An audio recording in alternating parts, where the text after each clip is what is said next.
Okay, there we go. How's that? Can you hear me?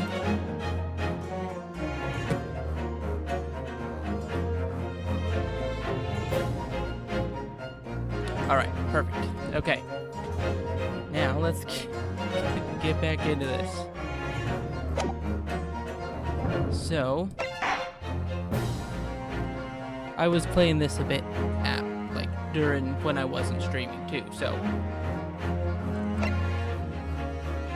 Alright. Well, not the case that we're on, but just the case that I was on by myself. Now, here we go. So if you don't remember, we had ended off like right in the middle of the trial.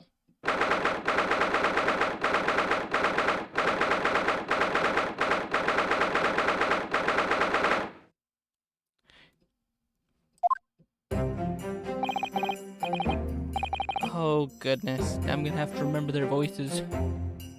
Okay. Excellent work, Ryunosuke. That was superb. My heart was in my mouth the entire time. It was almost unbelievable. I mean, looking at you in there. You were drenched in sweat, your eyes popping, your knees knocking, and you were grinding your teeth. Oh, yeah, you don't see the... Oh, shoot. Dang it. I forgot to change it to the... Here, let's, I'll leave this. I'll load the game back to where we were. That's the hard part about this sometimes. It's... you forget to do stuff. Okay, here we go.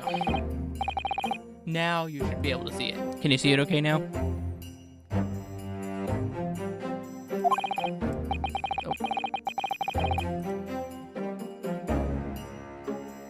Alright, perfect. My heart was in my mouth the entire time. It was almost unbelievable. I mean, looking at you in there. You were drenched in sweat, your eyes popping, your knees knocking, and you were grinding your teeth. It was a grim sight, but before I knew it, you started finding inconsistencies in the testimonies. I have lots of water here too, so I'm gonna need it. I think you might have a natural talent for being a lawyer. Forget it, it's terrifying. If I get through this, I don't ever want to see the inside of a courtroom again. Anyway, it looks like we've exposed your phantom lady at least.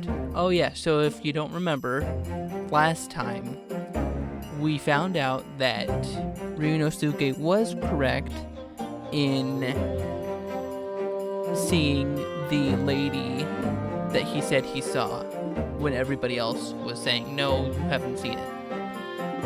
If you remember that. And then we also found out that what's his name? Honosaga. Yeah. The waiter guy was actually not a waiter, and he was a chief inspector. Because something, I don't remember exactly what, but something was going on in the restaurant that he needed to look up.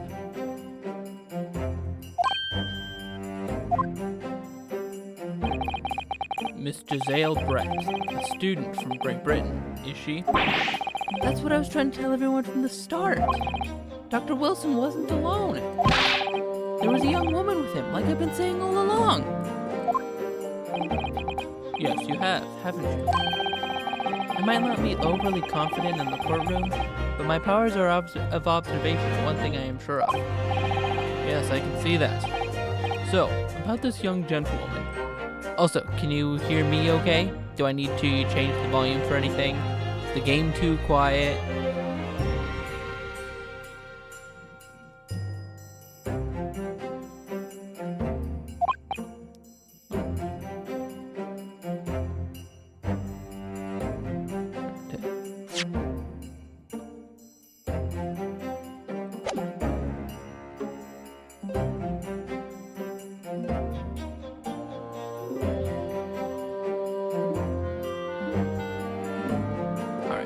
Thanks to our detective friend, she was hastily escorted away from the scene, it seems. Did you see what happened with that? No, I didn't see any of it. I was just on my way out of the restaurant myself. Then, on the floor next to Dr. Wilson's table, I noticed there was a gun lying on the floor, and just after I bent down and picked it up,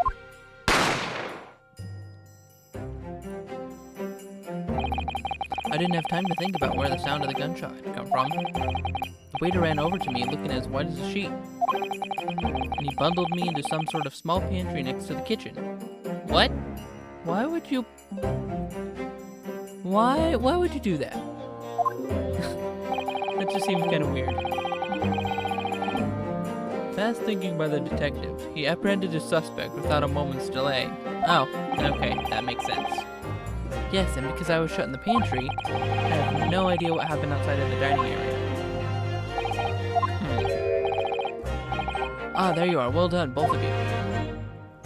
Oh, okay, here we go. This is... Now, if you don't remember this guy was a professor at UMA University who was also friends with Dr. John Wilson. Professor Mikitoba. Well, it seems I was right. The pair of you make an outstanding team. You've exceeded my expectations, I have to say. Yes, it seems you planned this from the start. You arranged things so that I wouldn't be able to act as a lawyer in this trial. Our modern community is still in its infancy. The justice system, even more so. Which is why I firmly believe that we need to send our brightest young stars overseas to learn all they can. I wanted to avoid a situation that resulted in your study tour to Great Britain being cancelled. Well, it makes no difference. Lawyer or otherwise, if I'm the kind of man who can't help his best friend avert the worst crisis of his life, I shouldn't waste everyone's time by going to study overseas anyway. What? What are you saying, Kazuma? So that's your stance. So that's your stance. I was afraid you'd feel that way. Kazuma! Well then, looks like it all comes down to you, young man. To me? Yes, you need to prove your innocence and uncover what really took place in that first trial. I must say, I very much want to know the truth. Yeah, honestly, so do I. After all, I have a personal connection to this case. Come to think of it, he said the same thing earlier this morning, didn't he? If you don't mind me asking, Professor, did you know the victim? Yes, I did. As you're probably aware, Dr. John H. Wilson was a visiting professor at UMA, and it was I who invited him. Oh, I see. I didn't know that before. Anyway, we're about to go into battle. The victim was a university professor from Great Britain, and a well-known one at that. Naturally, our government is looking to identify and punish the culprit as quickly as possible. Well, let's not forget who we're going up against. The gentlewoman whose involvement our police bureau went to extraordinary lengths to hide. Yes, and I'm sure the prosecution will be using every tool at their disposal to quash your case. But I have no doubt that your pair will put up a good fight, right to the last. Best of luck. Thank you. Now then, I need you to run an errand at the university at once. There's something I think we may need. Of course. Good luck, Kazuma-sama. Gosh, I hate doing the girl voices.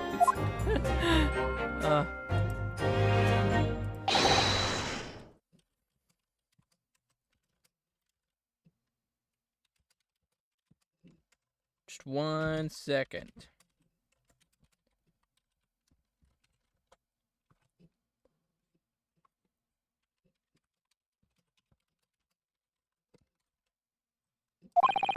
Defendant Naruhodo. Oh, wait, no. The court recess is over. Please make your way back inside the courtroom at once. I feel like I do best with a British accent. I think that's probably why I like this game so much, because eventually I'm going to be doing a lot of British accents. It's time. Let's get back to it, partner. Let's go in there and deal a decisive blow before those old fossils know what hits them. What's hit them. Ouch. That was probably one of the biggest burns ever. Kazuma. What? Thank you. Thank you, really. Huh. What? What for? Well, if you hadn't said you believed me, then I'm fairly sure I'd already been found guilty by now. Look, I have faith in you. As a lawyer and as a friend. Coming from you, that means a lot. Oh, you remember the guy with the weird ears? He was funny, wasn't he? If I'm found guilty in this trial, he's really going to give up on his dream of studying abroad. That's the kind of true friend he is.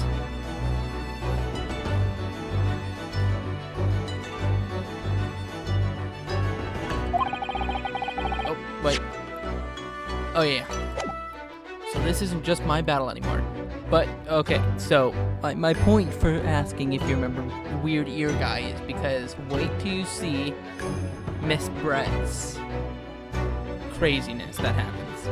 Because if you're, clearly it has to be her who did it. Otherwise, we don't have any other suspects. Whoever we're up against, we absolutely cannot afford to lose. Alright then, I'll save the thank yous for after the trial. You can treat me to one of those sukiyaki meals I like from Yume Cafeteria on University Street. With an extra large portion, of course.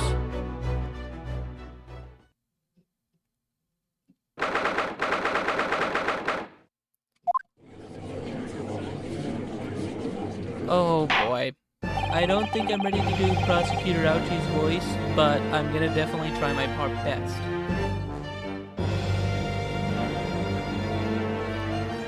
The court hereby resumes the oh, no, can't do the bailiff's voice.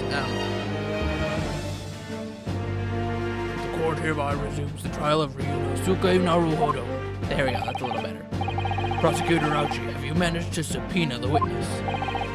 Yes, Your Excellency, against all odds. And thanks to a certain young stripling, the prosecution is now under rather painful scrutiny from the government. Sorry. Let the government scrutinize, that's their job.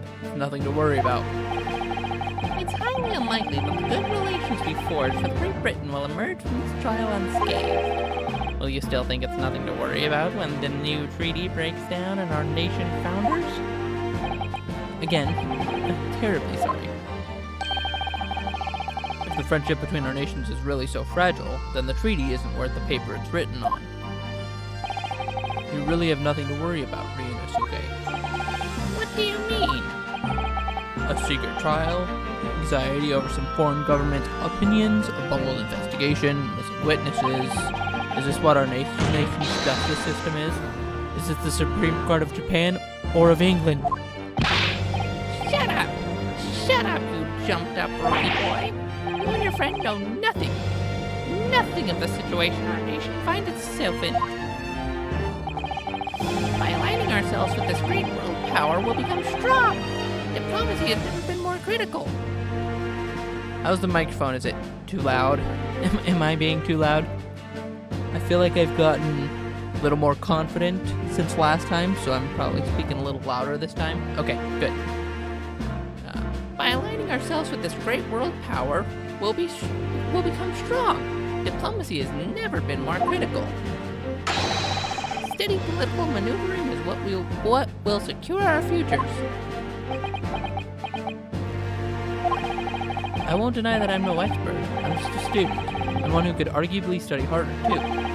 But standing here now in our Supreme Court, there is one thing that I feel very strongly. A country that fails to uphold the truth. Yes, thank you. Okay, yeah. And I don't know if you remember this, but last time I mentioned that I had picked this because they made an anime of Ace Attorney, featuring 2 seasons that kind of focused on both, or all 3 of the original games. And since they have Prosecutor Payne, the English voice actor, that's how his voice sounded. So I'm trying to find that like nasally sound for him. Trying to copy that as best as I can. But honestly, I feel like this is the sentence that should like sum up all of the courts. A country that fails to uphold the law in its justice system is a country with no future at all. Yeah, that's about it.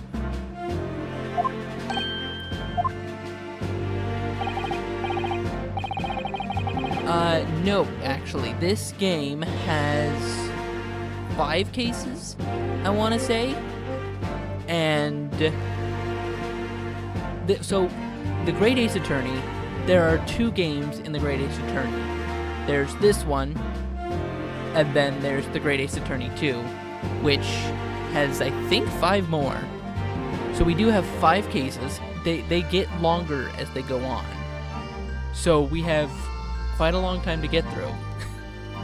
But yeah, so no, once this case is over, the game is not over, and the story will continue until we beat case number 5. Well said, Ryunosuke, despite the wide-eyed look of terror. You little brats! Thank you, Councilman. The court is the pinnacle of our nation's justice system, and exists solely for the pursuance of truth. With that in mind, this trial will now resume with the next witness taking the stand. The visiting student from Great Britain, Miss Giselle Brett. Also, I don't know if you were around when I mentioned this last time, because I think it was near the end of the stream, which, if I remember right, I don't think you were really around for. There are a lot of like little Easter eggs and nods to like Sherlock Holmes stuff.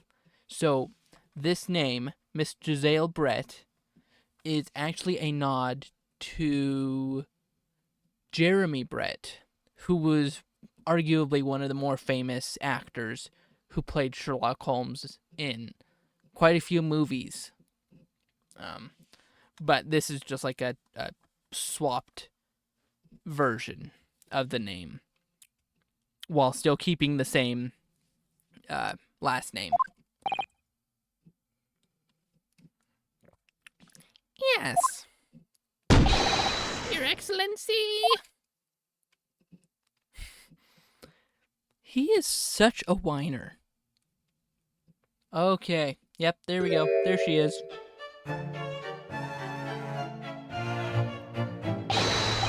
Well, what a delight it is to welcome such a fine gentlewoman to Japan, and from such a distant land.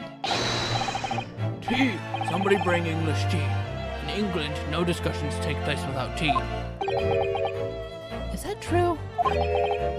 No idea. So, could we possibly trouble you to state your name and occupation for the court? Oh gosh. Of course, my name is... Oh gosh. Do you remember my voice for him? Like how it sounded? Because I don't remember it at all. It's the hard part about playing this so long after the last one.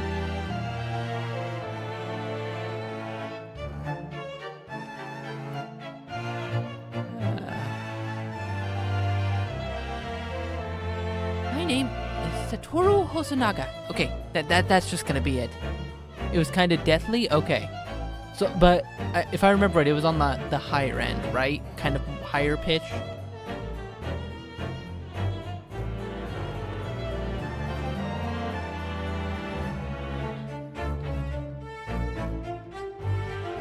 Oh, right, yes, coffee. Of course. My name is Satoru Hosonaga. I have been working undercover as the head waiter at La Carnival. Yes, we know all about you already. Inspector Hosonaga, where are your manners? In England, it's always ladies first. Is that true? No idea. More importantly, a little earlier today you said something to me. You said your powers of observation are the one thing you're sure of. Oh, yes, I think I did, didn't I? Yet your description for this amazing sight was simply a woman. Sorry, Ryunosuke, but powers of observation aside, your powers of description are sorely lacking. Guilty. So, dear lady, once again, if we may trouble you for your name and occupation, please? Okay, now I feel like me doing a British lady voice can be a whole lot better than me doing just a normal woman voice. I can't read that though.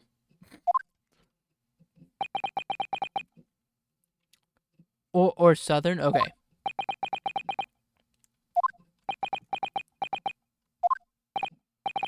I'm terribly sorry, dear lady, but what?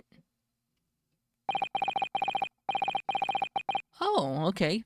I have no idea what this language is, but definitely not English.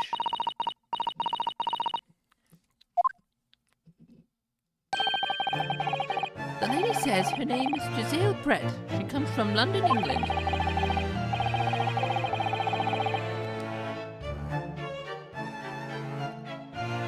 She's a visiting research student, currently enrolled in UMaine University's medical faculty. Oh my, what a rare treat to hear the dulcet tones of the delightful language of the British people. I'm afraid I don't understand a word you said, but it was as beautiful as a hummingbird's song. As far as I can tell, the detective is translating her words faithfully enough. Yes, I agree. You'll obviously do fine in England, Kazuma. Her English doesn't rattle you at all, does it? Nor you. You've clearly been paying attention in your English classes for Ryunosuke. Okay, so that makes sense. They've been taking English classes. That explains why they're speaking in English right now. Unless they're speaking Japanese, but because this is the English version, they're talking in English? I don't know. The court thanks the beautiful lady for taking the stand. Now, if we may trouble you to confirm something, Miss Brett. 3 days ago at a restaurant called La Carnival, a grim murder took place. The court has been led to believe that you were dining there with the victim, Dr. Wilson, at the time. Is that correct?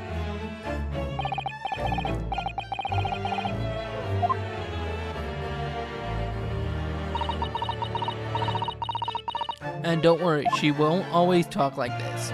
She will end up actually saying stuff. She says yes. This could take some time. So even though she's studying here in Japan, she can't speak any Japanese. That makes sense why this is like this then. Because if they're speaking Japanese, and she's speaking English, it sounds like it seems like it would just be gibberish. So that makes a whole lot of sense. She'd like to apologize for disappearing from the scene. She says that she was due to make a presentation at the university, so she had to leave immediately. Interesting, when you're the one who engineered her escape. I was just following special orders from the Bureau. Well now, dear lady, would you be so kind as to cast your eyes over this photographic print? Seeing as you were so unfortunately present at the scene of the crime, could it be that your resplendent eyes caught sight of the wicked perpetrator, perhaps?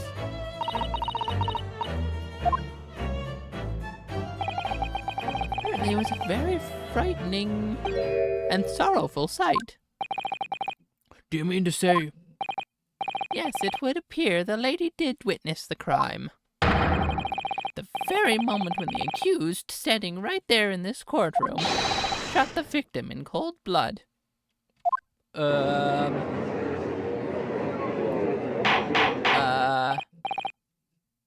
Okay. Order! Order in the court! Did you hear that, Your Excellency? Here we have an absolutely conclusive witness statement. Well, looks like it's clear now. Clear who our real enemy is. Yeah. Yep. Makes sense. Unfortunately, I will have to... Oh, I pressed too fast. Unfortunately, I will have to ask you to formally testify, if you please. Kindly tell the court the exact nature of this frightening and sorrowful sight you described.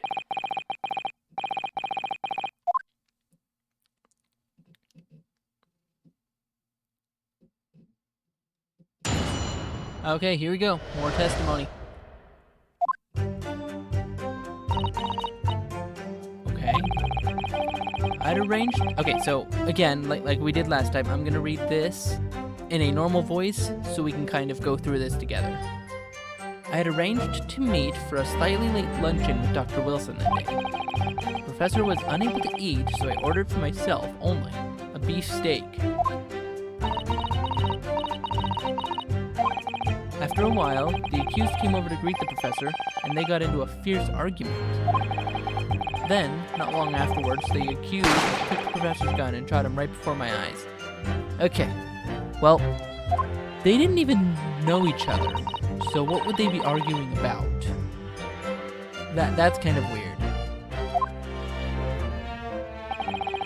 I don't carry a gun myself, so obviously I couldn't have been the culprit. Okay, that's a dead giveaway right there. Whenever anybody says anything like that, you know they have to be the culprit.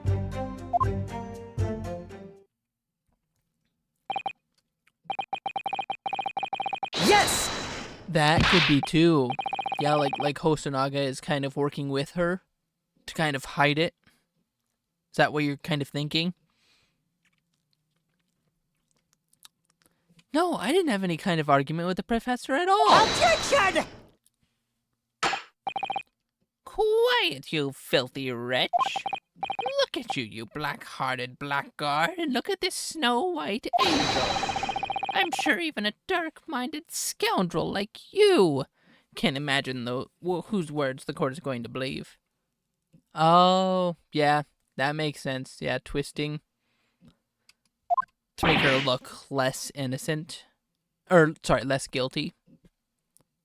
Ugh. You're still making the same mistakes, Ryunosuke. You mustn't blurt out when you're goaded like that. That's a lesson you need to learn. But he's so annoying. Of course I was at the scene as well. I took statements from this lady and the two witnesses who testified before and reported back to the bureau. It was decided that Miss Brett was not involved, so I let her go. What do you think of Miss Brett's costume? Pretty outlandish, isn't it? The testimonies of the last two witnesses were completely worthless, however.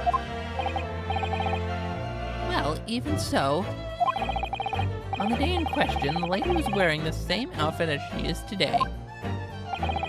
As you can see, there is nowhere about her person where she could conceal a firearm. Oh, I don't think that's true. It is a bit Easter, yes, but definitely extremely outlandish, yes. That's one reason why I love these games so much too.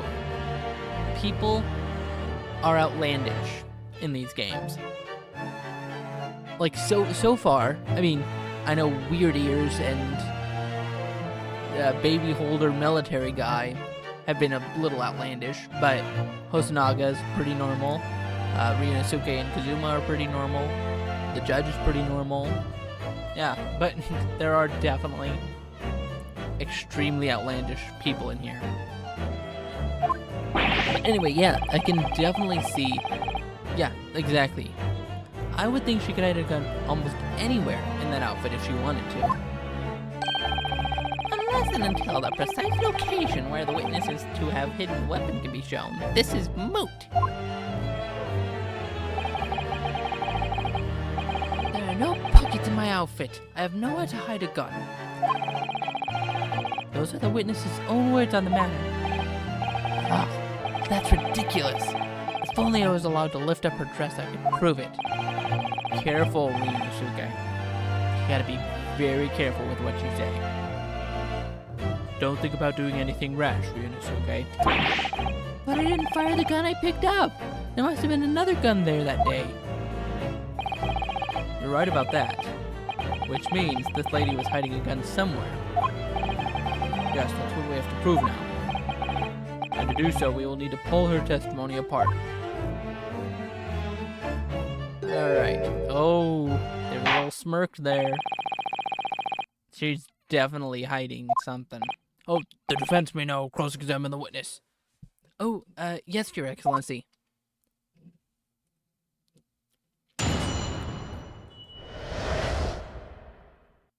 Friending is sorrowful. Okay. I had arranged to meet for a slightly late luncheon with Dr. Wilson that day. Okay, so now, if you remember last time, I was kind of explaining that usually in this game we have to press on everything, and then they give you kind of a little hint, and then we kind of go back and start figuring out what the contradiction can be. So, I had arranged to meet for a slightly late luncheon with Dr. Wilson. Yes! Also, I feel like the music is really good. It kind of captures the vibes of, like, early Japan. Maybe some kind of Britishness, too. After 2 p.m., in fact. That's really quite a late lunch, isn't it? Objection! See? There we go. There's his, nasally kind of voice. You don't keep up with the latest fashions from Britain, do you? Late luncheons are en vogue, isn't that right? No! Ah! A decisive English no has quite a sting to it. The gentlewoman is currently working in the victim's research laboratory, it seems. So it was apparently a daily occurrence that they would lunch together. So, like last time, do you want me to do, like figure out all this stuff? Or do you want to change it up this time? But on the day in question, make them at another appointment at the clinic first. Yes, which we can prove from the medical report card that was submitted as evidence earlier. That's right. Alright, yep, perfect, okay. Miss Brett and the victim went to lunch following the victim's treatment, which is why it was so late. Yes, that all makes perfect sense. Such wonderful logic. What a shining example of English intelligence this fine gentlewoman is. So you both arrived at the restaurant. What happened next? The professor was unable to eat, so I ordered for myself only a beefsteak. Yes! He was unable to eat, you say? And that was because he had just had a tooth removed at Hada Clinic, right? Correct? That's right. You're supposed to actually check with the witness before answering. Yeah, there you go, okay. That adds, like, some merit to your thing that he was twisting.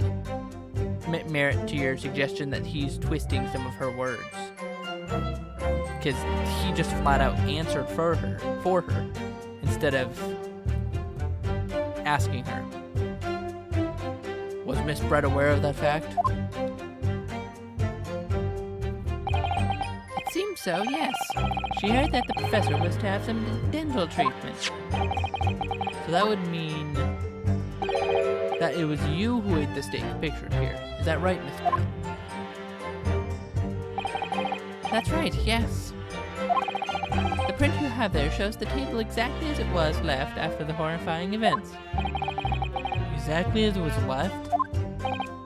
Dear me, what a harrowing experience! To have traveled to a distant island on the far side of the world and be embroiled in such a tragic accident. Have no fear, my dear lady. I will crush the evil fiend that has subjected you to... I swear I will crush the evil fiend that has subjected you to this terrible plight. So the victim, Dr. Wilson, had nothing to eat or drink at all? That's right, Other than some carbonated water. Just water. yes, the professor was unable to eat, but he had been given permission to drink water. So it appears that the diners toasted their lunch with a glass of water each. Okay, now, I personally do not like carbonated water at all. Unless it has like one of those sugar-free flavor packets for it. I don't know how you feel about just plain carbonated water, but I cannot drink that by itself.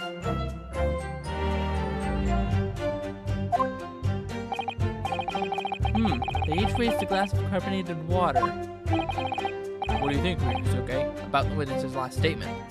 You know what? Okay, so usually sometimes they give you this suggestion too, or this choice too.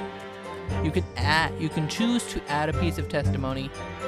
Yes, I am definitely a fan of flavored water, but I hate just normal carbonated water by itself, without any flavoring at all.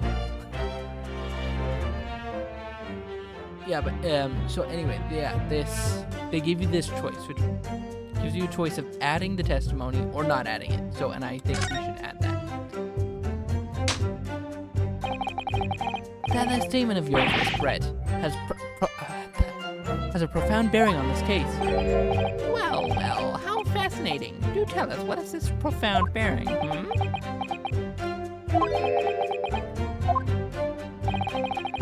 The significance of the statement will become apparent when the time is right. The defense calls for the witness's last statement to be formally added to the testimony. Well, sidestep, counsel. Very well, Miss Brett. Kindly repeat what you just said to be added to your official testimony. Gladly, she said. That was brilliant, Kazuma. I'm gonna remember that one. Which one? The significance will become apparent when the time is right. I could really use that phrase. I'd hope there are some more useful tips you're picking up from this experience than that, Ryunosuke. I ordered a beefsteak for myself and the professor I ordered a beefsteak for myself and the professor and I said cheers over a glass of carbonated water. Okay, let's retake a peek at our evidence. Okay, post-mortem report. John H. Wilson, male, British, time of death, 19th of November, shortly after 2 p.m. Cause of death, single bullet fired at close range, fatal hemorrhage from pectoral ballistic trauma. No exit wound, bullet did not pass through the body. I don't think that's gonna be helpful. Okay. I don't really think this is gonna be helpful. Oh yeah, this is... Right, that's Inspector Hosanaga's. Wait a second. Okay. What do you think is weird here? Well, actually, sorry, I shouldn't ask that. I would think that you would need 2 glasses to toast, wouldn't you? And right now, I'm only saying 1, which I think is very curious. So, see, right here, it's only 1 glass. So maybe this is what we need to present. I'm gonna try it. Yes! Yep, okay. Now, if you heard that, the music stopped. And I explained last time that if you hear the music stop when you present evidence, then that means you got it correct. But if you don't hear the music stop, then that means you didn't get it correct and you're about to lose a life. That's it. Let me just confirm something, please. It's to do with this photographic print. Just a short while ago, you spoke of this print showing the victim's table at the crime scene. That it was exactly as it was left. That's true.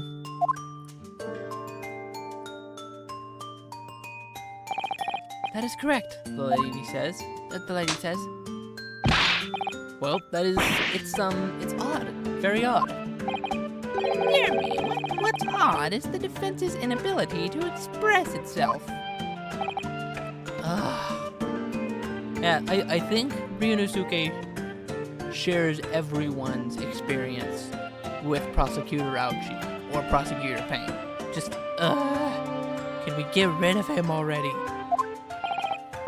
Ryunosuke, what is it about the print that looks odd to you? Well, obviously, it's the cheers. The cheers? Oh, the cheers? Miss Brett just told us that she and the professor said cheers over a glass of water. But if that's true, there should be 2 glasses on the table, not 1. Yep, exactly. Oh, you're quite right, Counsel. There's only 1 glass pictured here. Objection! There he is again. Are we supposed to be impressed by this nitpicking over minutiae? Minutiae? I don't know how to pronounce that. Those kinds of words always trip me up. The one with like the A and the E together. I know it sounds something like what I said, but What possible difference does the presence or absence of a glass make? Objection! minutiae, you say? Could it be that the detective here removed a glass from the table to conceal the lady's presence? Of course not. I would never do something so reckless. But there should have been 2 glasses on the table. Or are you going to try to tell me you can clink with only 1? You're quite right. I certainly took 2 glasses to the table.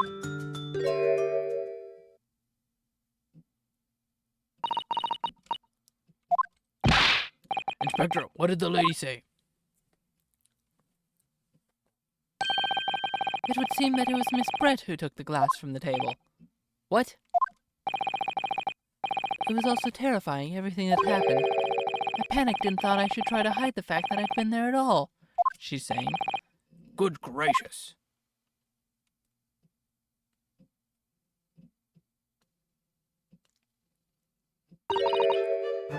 Sorry. There, as I assured the court before, that this is of no consequence at all. Wait. Earlier, they were saying she couldn't hide a weapon anywhere on her person because of her dress. But if she took the glass, wouldn't that mean she would have to hide it somewhere? Especially if no one noticed at first? I feel like that's weird. Oh, please.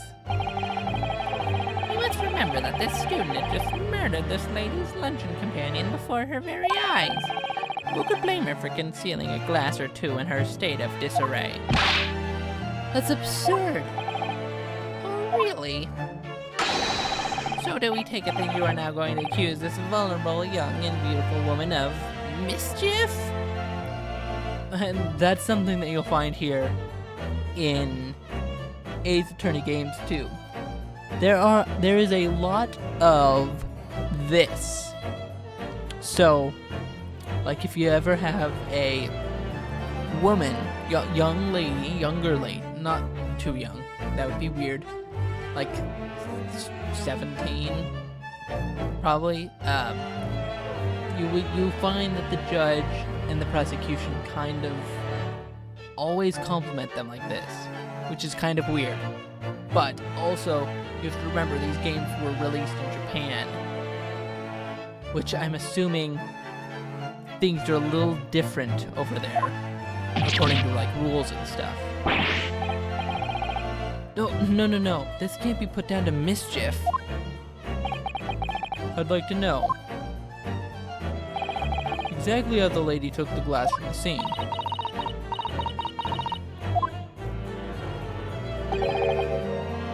It would seem she had slipped it into a small handbag she was carrying. Oh, okay. There we go. Case solved right there. That's how she got the weapon in. Why weren't we brought attention to... Why wasn't this brought to attention before?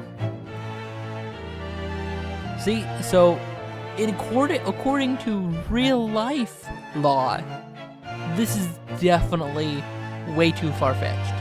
None of this would ever happen in a real life courtroom. But for a game, it makes for some good fun. A handbag, you say? Yes, Your Excellency, a small handheld pouch commonly carried by well-to-do women in England. So, the beautiful lady is very graciously explained how and why she removed the glass from the scene now. However, the fact remains that this glass has absolutely no bearing on this case. This student has been trying to confuse the court with logical reasoning, but in the end it comes to nothing. No more pretentious accusations. You've wasted enough time already. Indeed, the lady's offered a satisfactory explanation as to why she removed this glass. I think henceforth we can consider the matter to have no bearing on the case. Counsel for the defense, are you in agreement? Well, I don't know really. If you want to pursue this matter further, you're going to need to show that it has some deeper significance. Yes, you're right. So she took the glass away in her handbag. If there's a deeper significance, it's the handbag. Duh. Something we didn't talk about before? Wait, the lady put the glass in her handbag, you say? Yes, do try to keep up. It's already been explained to the courts that all English gentlewomen carry handbags for small items. Let me see. A little while ago, Miss Brett stated the following. There are no pockets in my outfit. I have nowhere to hide a gun. But what she forgot to mention was her handbag, in which it would be perfectly possible to conceal a gun. You're right. Well done, partner. I had a feeling you'd pick up on that too. What are you insinuating, you vile blackguard? It's really very simple. The gunshot was heard when the defendant picked up the gun from the restaurant floor. As he didn't fire that gun, we can deduce there must have been another firearm at the scene. The true murder weapon, if you will. You can't seriously be suggesting...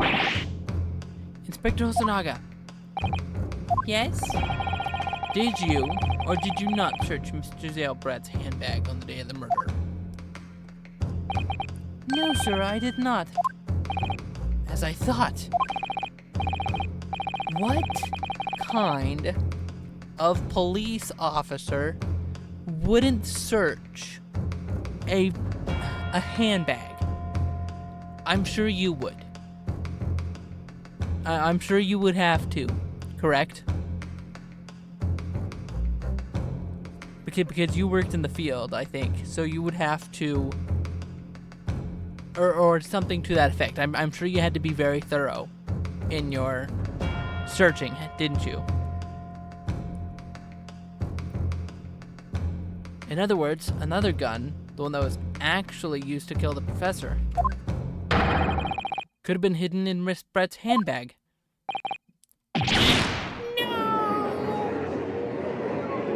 Yeah. like very thoroughly. Is that correct? Like super thorough? Like if they had any bags, you'd have to search through bags, all that kind of stuff. Order, order, order. What is the meaning of this, Inspector? The meaning of what, Prosecutor Ouchie? Yeah, see? There you go. So my question is, how in his right mind did Inspector Hosonaga not think to look through her handbag? I would fire him on the spot. Why on earth did you not have the lady open her handbag and show you the contents at the time? Okay, there we go. Me and Prosecutor Ouchie are finally on the same wavelength of thinking. Thanks to your bungling incompetence, now she has to endure these uncomfortable accusations. Okay, now we lost it. We're not on the same wavelength anymore. Brilliant work, partner. Now we have a chance to expose the real woman behind the mask. Do you think so, Kazuma? Oh, here, let me move my mouse a little bit. Oh, gosh. Oh, that's bad. Well, what a sorry situation. Clearly you have no faith in the police. As I said, I did not search the lady's handbag after the shooting. Simply because it was unnecessary. I'm sorry. What? Who in their right mind would deem it unnecessary? Unnecessary in what way? I have to thank the student lawyer, really. Why is there suspenseful music? I have a piece of evidence here that I had completely forgotten about. Oh, great. This photographic print.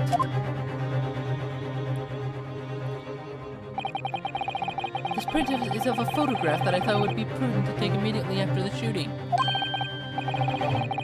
As you can see, it clearly shows Miss Brett's handbag. Well, I never. You can see right through to what's inside. Okay, well, this kind of just put a wrench in the plans.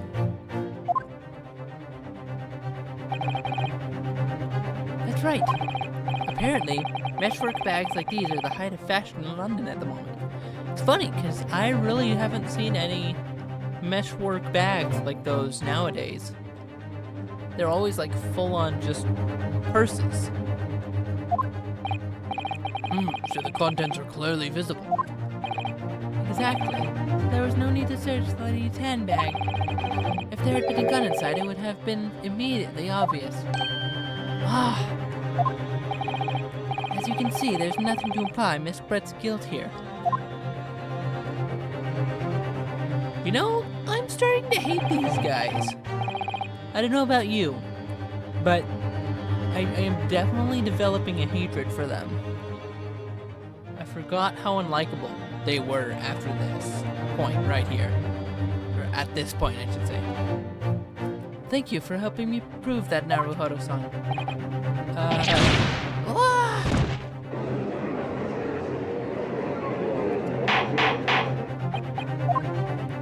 Order! Inspector Osunaga, you will submit that print as evidence at once. Certainly, Your Excellency. A photograph of the handbag has been entered into the court record. I think you've had long enough to cross-examine the witness, counsel. No. We get a chance to examine this new photograph here. Okay. So, other than the bag, and I love that we had this magnifying glass here, but it really doesn't highlight anything of importance. Okay. Anyway, other than this bag, the only thing that I think is suspicious is this right here on his arm. We have this, like, bowl-shaped, I don't know, is that a burn mark? Maybe a birthmark, something like that? Which I think we've seen before. And let's go back to another one of our pictures. Okay, crime scene photo. Oh, yep, there we go. Okay, right there, on the plate. But wait. If he didn't eat, why would he have a burn mark from the plate? That's weird. The court has now been shown considerable evidence. As the photographic print just admitted into the court record appears to have no further significance, I'm satisfied that there is no longer any room for doubt in this matter, and I must make my ruling. Indeed, and there was only one logical conclusion. That the pathetic rookie slumped over the bench before us is the only possible perpetrator of this crime. No. Just when I thought I was beginning to turn things around. I'm in a worse situation than I was at the start. Kazuma? I'm sorry, Ryunosuke. Now that the cross-examination of the witness is over, there's no way to force the trial to continue. What? You mean this is it?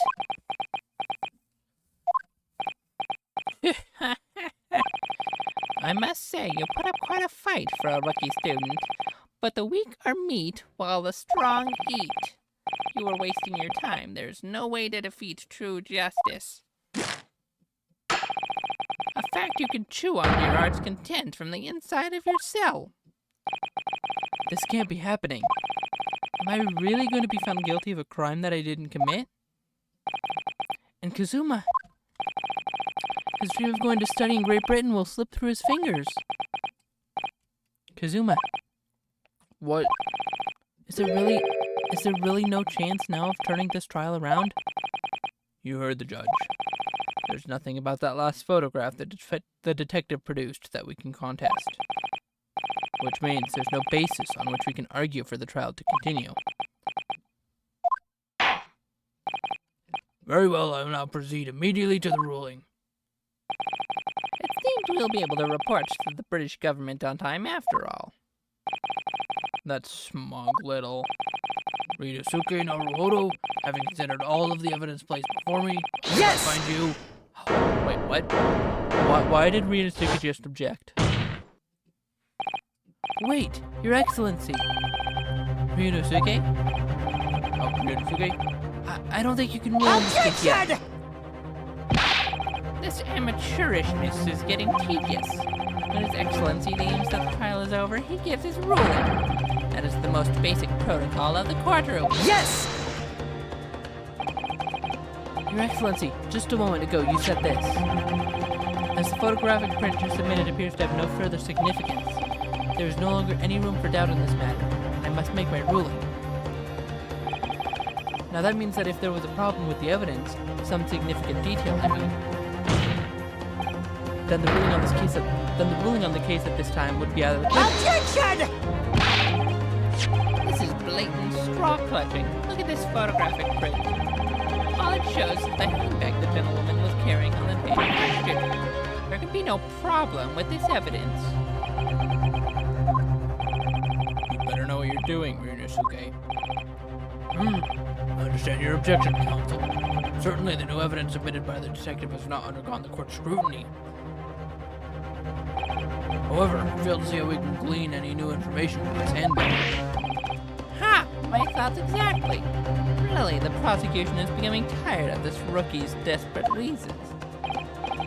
Yes, I am desperate, but this isn't a wheeze. There's something about this photograph which just doesn't seem right if only I can put my finger on it. Very well, I will grant the defense one final opportunity. What? But be warned that if I am unsatisfied by your response here, the trial will be over with immediate effect. Do I make myself clear? Yes, Your Excellency. So, take another look at the photographic print Inspector Hosonaga submitted before. Which, yes, I already know. We'll identify for the court where in this print we see the significant detail to which you have alluded. It's the bull Yes! mark. Look at this, here. There's a very unusual mark on the victim's wrist.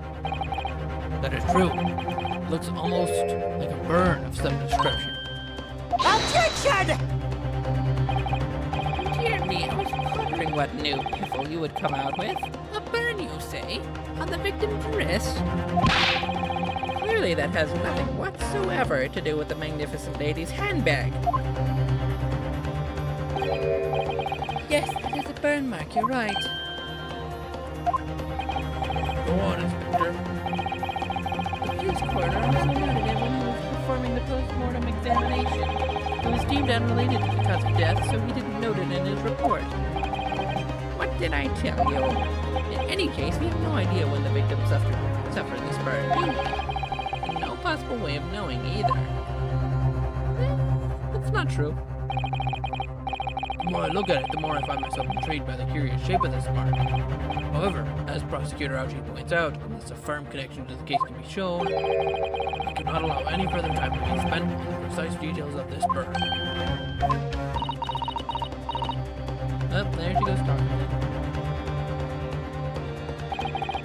Excuse me, Your Excellency. It would seem Miss Brett has a lunch appointment with the Dean and other university staff. She would like to know if you may be excused from the stand now.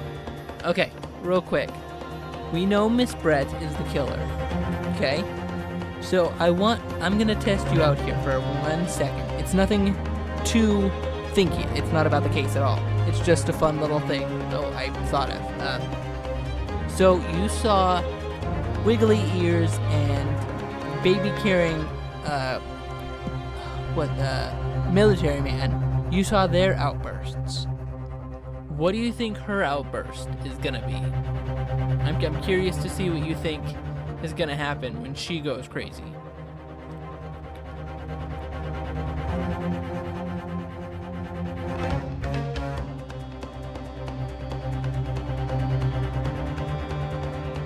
to know if she may be excused from the stand now. Oh, of course, dear lady. We shan't hold you up any longer. I'm quite sure His Excellency is about to give his final ruling anyway. What you're thinking on this, Ryunosuke? Do you believe this burn has something to do with the case? To be honest, I'm not really sure. But if I don't keep pushing, then it's all over. So I was thinking I should keep digging and digging in the hope that I might uncover something useful. 1 second.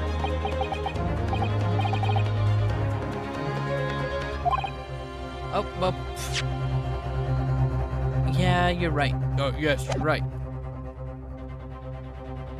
Yeah, well, I can tell you that is a very good thought, because she's like British, and so far she's being so nonchalant, but I can tell you that when Ace Attorney people have their outbursts, they go crazy. They aren't nonchalant anymore. So, knowing that, I want to see if... And if you want a hint, it has something to do with her costume. That's all I'm going to say.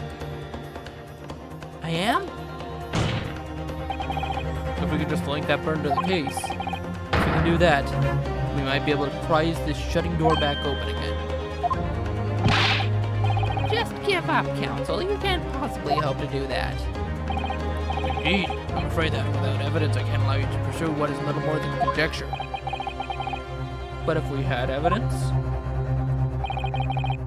that irrefutably linked the burn on the victim's wrist to the case, then you would allow it? I would, yes.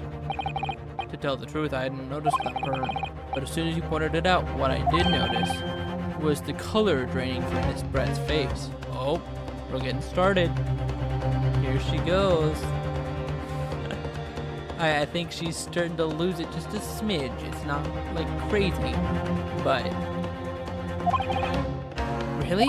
I have to find some link between that burn and the case. Okay, I want to know your take on it, though. Because I pointed out that Wilson got the burn from the plate. But I want to see if you have an idea as to what happened. Because honestly, I don't remember what happens with the burn. I just remember that it was there. So I want to see if you have any thoughts of it or whatnot. This is the moment of truth. It's time to find some evidence that proves what that burn really means. So then, the defense will now present its evidence to the court. The evidence that demonstrates an inextricable connection between the victim's burn and this trial. Yes! This. What's this, Counsel? Yes, Your Excellency. I believe photographic prints are an amazing invention. When we humans look at a scene, we miss things. You don't remember. Well, I mean, just... So, let me show you. So, we pointed out that this bowl-shaped burn mark on Wilson's wrist matches this shape on the plate. Okay? But Wilson didn't have a steak for food because he had his tooth appointment. So my question to you was, do you think you can figure out a reason as to why Wilson had the burn mark on his wrist from the plate when he didn't have any steak at all? But in a photograph, things we may have overlooked at the time are recorded forevermore. Do hurry up, rookie. What are you trying to say? To inconvenience this poor lady any further really would be quite inexcusable. Actually, we may need you to stay with us a little longer, if you don't mind, Miss Brett. Yeah, that's a good thought, yeah. She could have, like, pressed his arm to the plate or something. You see, it's very clearly visible in this other photograph. How did the victim come to have that unusually shaped burn on his wrist? The reason is recorded here forevermore. What? Objection! You can't fool me with your little bluffs, boy.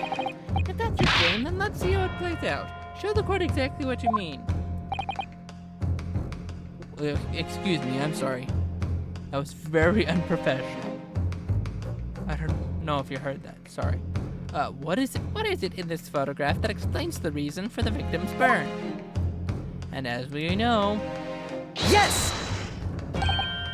The beefsteak? actually, the point is the metal plate the steak was served on. Right. Your Excellency, are you alright? As you can see, there's an emblem on the plate. I would guess it's some sort of trademark of La Carnival.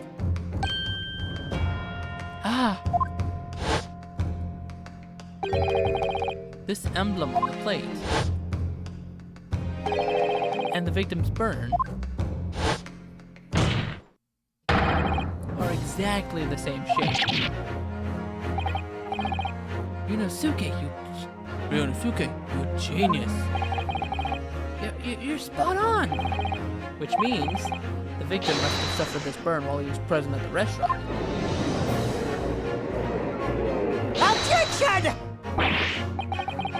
But even if that is the case, you can't know if it happened on the day in question or not. It could have been the day before, or the day before that. It most likely happened at some other related time. Well, Objection! Sadly, Prosecutor Ouchie, the chances of that were extremely slim. Thanks. Why? The outline of the burn is clearly discernible. Such a serious injury would have caused quite a commotion in the restaurant. Wouldn't you agree, Inspector Hosonaga? Oh, sorry, 1 second. There we go. I can't imagine having missed such a terribly... See, sometimes when I try to speak, my words come out jumbled, and I have no idea why that happens. I can't imagine having missed such a terrible disaster, certainly. But... I would say, looking at the picture of the wound, that it wasn't suffered very long ago. And although it's not a particularly large burn, it's extremely well defined, as the defense just pointed out. This is no mild burn, that's for sure. Can you be more specific, Inspector? Well, let's see. The plate was at around 90 degrees centigrade. Okay. I don't know what centigrade means. Let me look that up real quick. What does centigrade mean? Oh, it's another term for Celsius. Okay. That makes sense. So, okay. But now, we're in America. So, I need Celsius to Fahrenheit. So if it was around 90 degrees Celsius, oh my gosh. That is probably one of the hottest plates I have ever seen. In Fahrenheit, 90 degrees Celsius is 194 degrees Fahrenheit. That is very hot. I don't even think plates can get that hot nowadays. I mean, they probably could, but I haven't seen a plate that hot before. If the plate was at around 90 degrees centigrade, a burn like that would have taken around 3 seconds. It's inconceivable that the victim wouldn't have let out a scream of pain then. That's true. I've been investigating at the restaurant for several weeks already, but I've not heard anyone scream at all. As the head waiter of La Carnival, I can testify to that without hesitation. But you're a detective, not a waiter. Yes! there you have it. Something isn't right here. As the detective said, anyone who burnt themselves on a piping hot plate for 3 whole seconds would scream in pain. There's no question of that. Okay, so now that gets me thinking, was he already dead when she burned him? Or was he alive? There's no question of that. Yet, Inspector Hosonaga never heard the professor scream. Not on that day or any before it. That's right. And the strange thing is, on the day he was shot, I didn't hear him cry out either. What are you suggesting? Well, if the professor had carelessly laid his wrist on the plate for anything like 3 seconds that day, that would be beyond careless, I think, Counsel. And the rest of us in the restaurant, myself, the sergeant, and the old antique dealer, all of us would, without any question, have heard him scream. Wouldn't you agree, Prosecutor Ouchie? Well, yes, I suppose. So the question is, why didn't a single person hear Dr. Wilson scream? Oh, I almost don't believe it. Ryunosuke, do you think? Can it really be true? I never dreamt we'd arrive at a conclusion like this, but I'm starting to think that maybe we've been led into a terrible trap. Wait, what? Okay, am I not catching on here or something? Are you catching on to what's happening here? Like, I mean, I know she burned him, but how could it have been a trap? I mean, like, yeah, I know nobody heard him scream, but I mean, I can think of that he was already dead when she burned him, but I don't know why they're thinking it's a trap.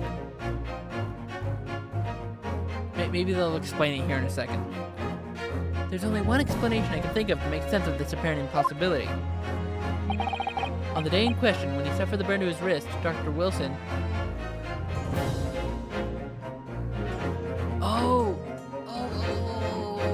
Right, yeah. Okay, let's go back into this. Okay, what was this? I think this was extraction with the use of anesthesia. Maybe the anesthesia had spread to his wrist somehow, and he couldn't feel his wrist. Yeah, so like being drugged, kind of.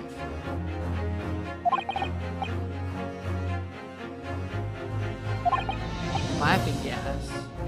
Let me. Laughing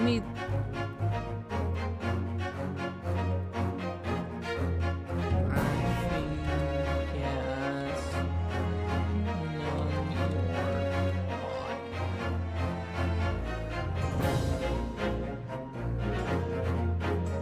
Okay, so this says, while nitrous oxide, commonly known as laughing gas, doesn't directly numb your body in the same way as a local anesthetic does, it can induce feelings of numbness and tingling, as well as reduce your perception of pain. That has to be the answer. I feel like we reached a conclusion for it. Right? Does that make sense to you?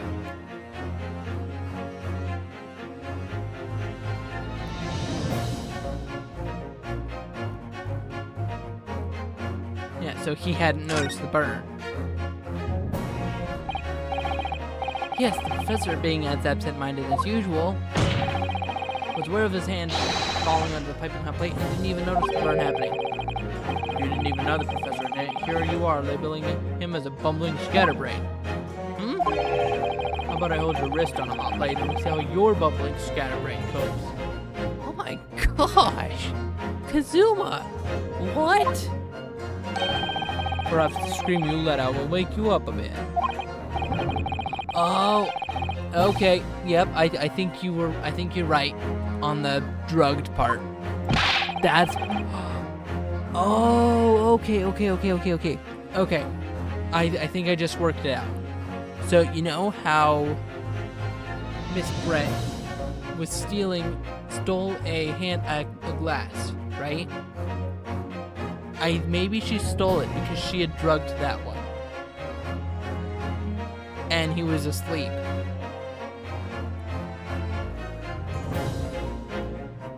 Don't call me partner after coming out with nonsense like that. This is a critical moment. It may very well be our only chance to turn things in our favor. So come on, Ryunosuke, you can do it. Or rather, you have to do it. You're the only one who can. There's only one explanation. Yeah. Dr. Wilson. Okay. Yeah, I think it was asleep. See, they give you subtle nods like that. So, like, let me go back.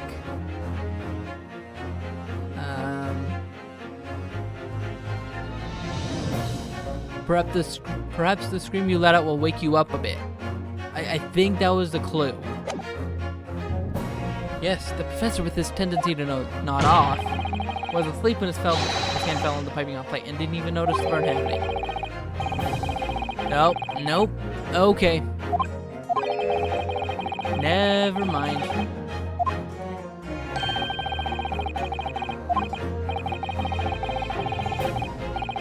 Okay, so we were right. He was asleep. No, not already dead.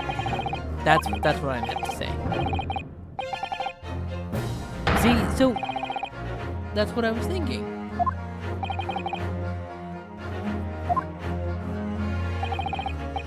Yeah, was already deceased. I don't know why my brain didn't automatically go to that. I think it was because I was trying to think too much into it now. Because they were like, oh yeah, no, it's a trap, blah, blah, blah. No man could remain silent while his wrist was burning on a piping hot plate for 3 whole seconds. That's clearly impossible. Apart from one in particular situation. Counsel, are you suggesting? Yes, it's only possible if the man was already dead. Already? Dead? Ah! Can't help but notice Miss Brett was very quiet there. Knowing what we know now, it's the only possible explanation. When the beefsteak was brought to Dr. Wilson's table that day, the professor was already dead. That's madness.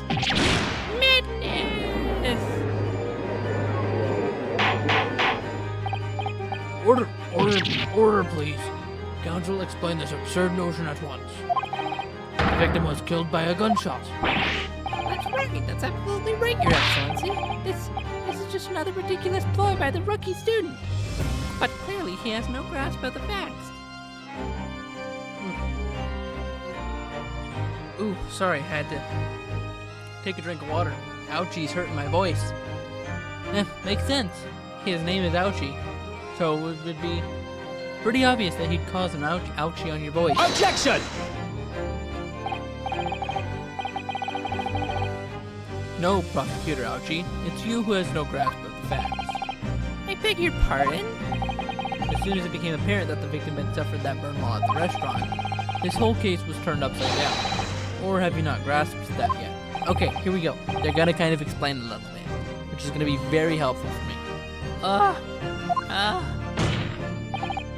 Your Excellency, the court must hear from this witness again. What are we going for? I can't see. Oh, an hour and 21 minutes. Wow. Oh. If it's true, as we now believe, that the victim was already dead from the gunshot wound, gunshot was heard, it's highly likely that Miss Brett knows something about it. Incredible. I certainly didn't anticipate this twist of events. I'm sorry to say, Miss Brett, that you will have to forget your luncheon engagement. But, Your Excellency. Okay, 1 second. I need to... I'm gonna change the screen for 1 second.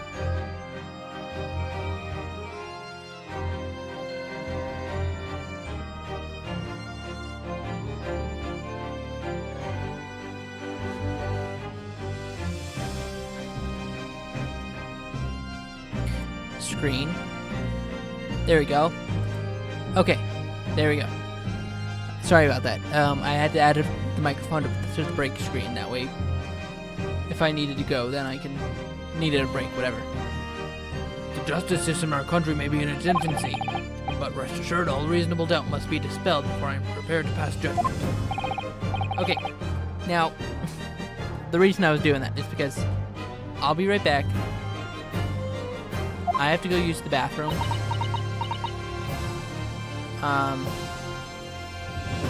Why?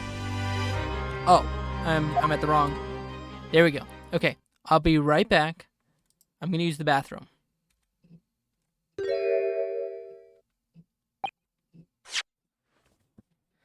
Oh, of course, I paused right on the music when the music's gone, but don't worry, I'll be right back.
Alrighty, I'm back. Okay, I think it was F2. Just 1 second.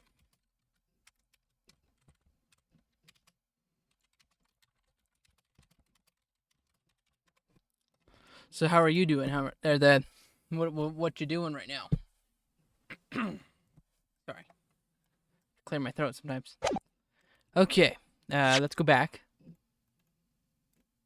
But rest assured, all reasonable doubt must be dispelled before I'm prepared to pass judgment. Thank you, Your Excellency.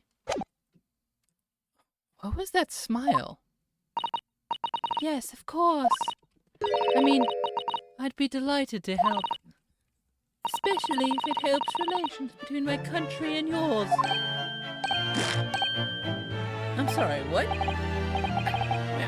Miss Brad, you speak Japanese?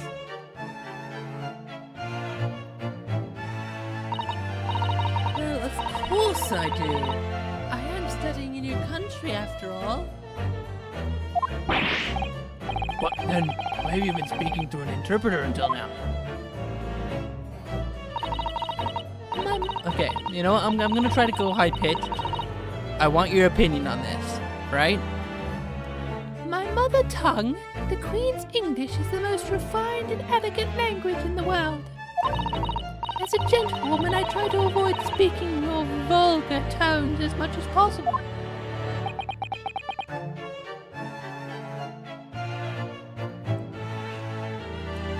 Okay, how was that? As a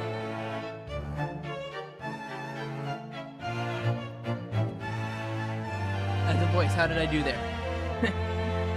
I know it probably wasn't the best, but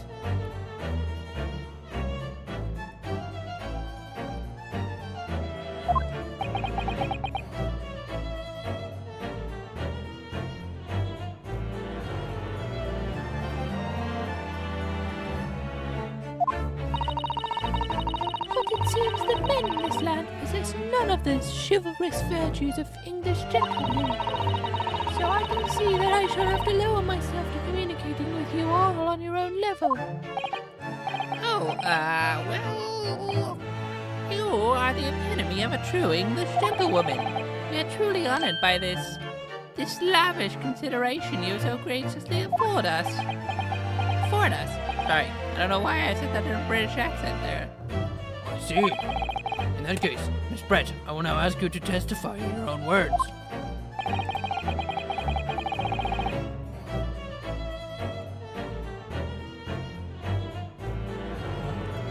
About the events leading up to the death of the victim, Dr. Wilson.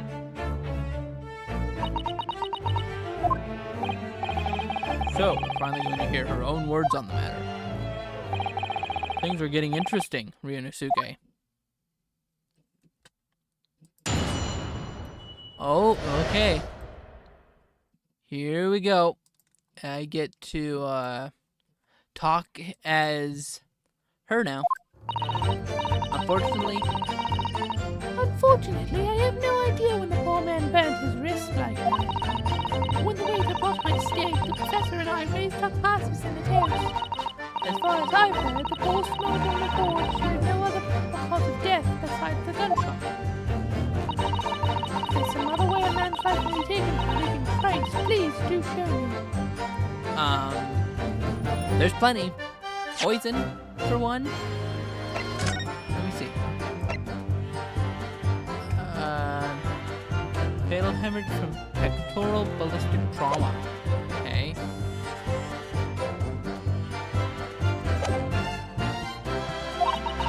But of course, this country's inferior investigative techniques probably wouldn't pick up on it anyway. How do you feel about that voice for her? I know it's not the best, but it's the best I can do as a guy.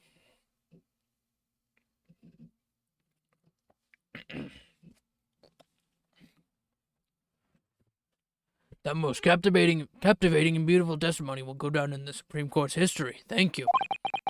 Easy does it. I hope that is the last time I'll have to sully my lips with the coarse tones of your unbecoming tongue. Oh, forgive me. I do hope I haven't insulted anyone. Not at all. It is a delight merely to hear you speak, dear lady. And it seems very clear from your testimony that this boorish talk of the victim's burn is utterly irrelevant. I will be speaking to your country's Minister of Justice about what has happened here today. Minister of Justice? May that irritating little bully of a student be given the harshest punishment. Wait, may that irritating little bully of a student be given the harshest... Water time.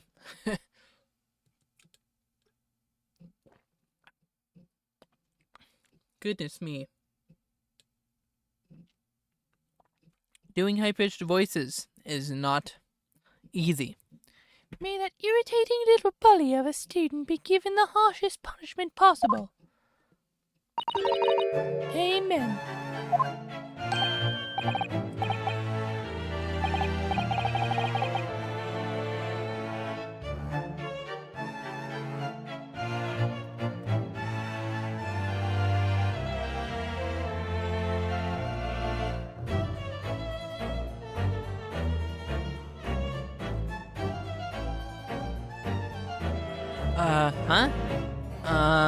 Thanks?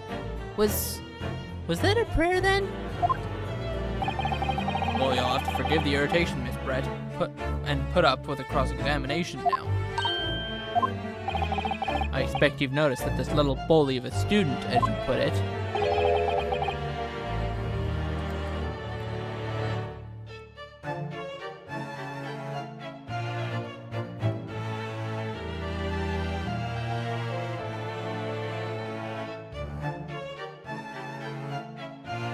doesn't miss much. Sure, I don't need to remind you, Counselor, that this will be your final cross-examination in this trial.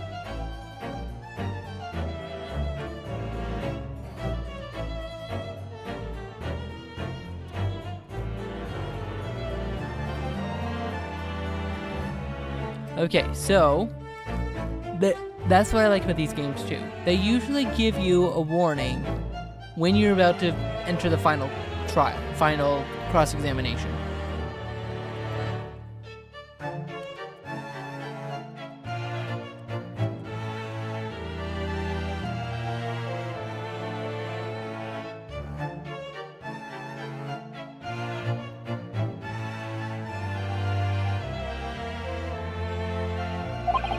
If you fail to demonstrate any problems with this witness's testimony, I will be ruling on the case immediately. Is that clear?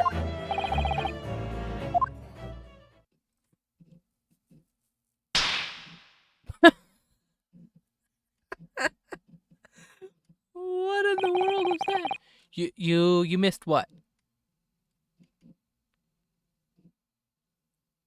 I don't know how long you were gone for, but I don't think you missed much.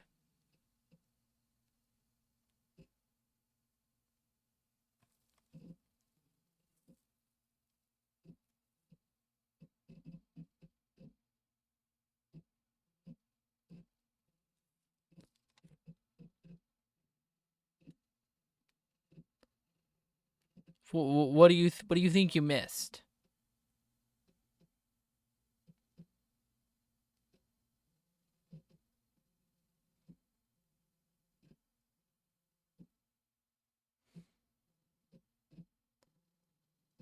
Ooh. What kind of snack are you getting? I might get something here after the first case too.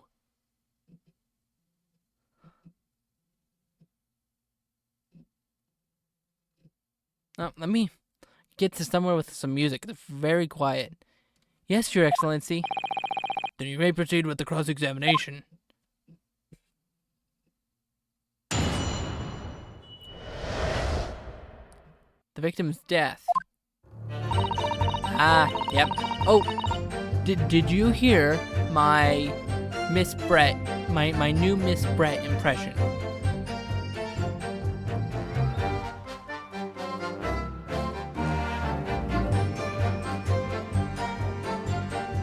I don't know if you managed to hear it if you were on a call or something.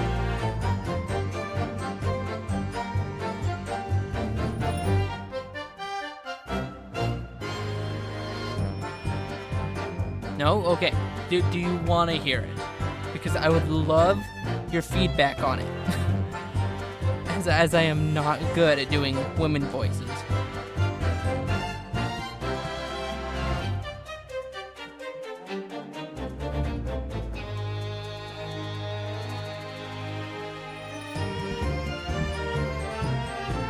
Alright, here we go.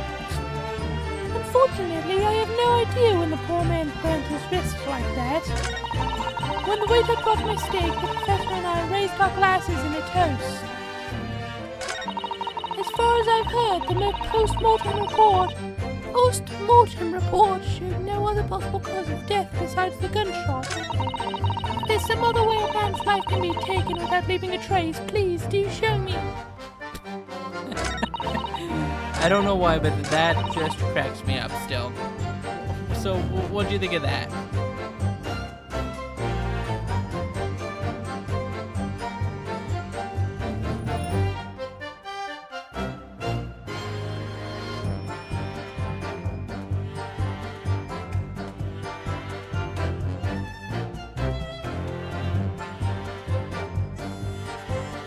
Okay, so...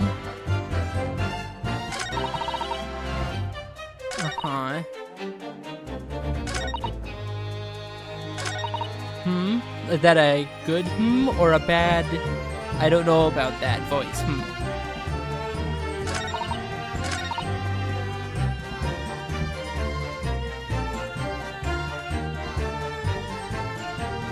Alright, so I have no idea when the poor man burnt his wrist like that. When the waiter brought my steak, the professor and I raised our glasses and a toast. In between, okay. Yeah, like I said, I'm not the best with women voices, so I'm definitely gonna have to try to work on those a little bit. But hey, that's the best I can do for now. Which I feel like, if it's the best you can do, then it's the best you can do. Alright, as far as I've heard, the post-mortem report... Okay, wait, let's take a peek at stuff.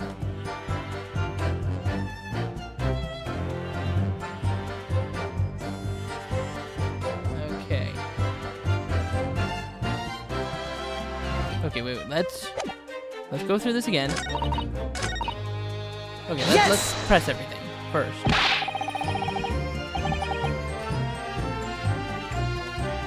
But his hand was on the searing hot plate for at least 3 whole seconds. You can't not have noticed.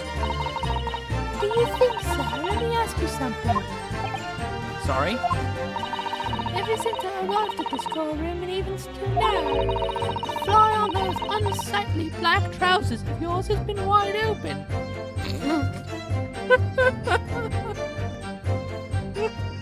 Oh my gosh! Oh! I would be super embarrassed with that.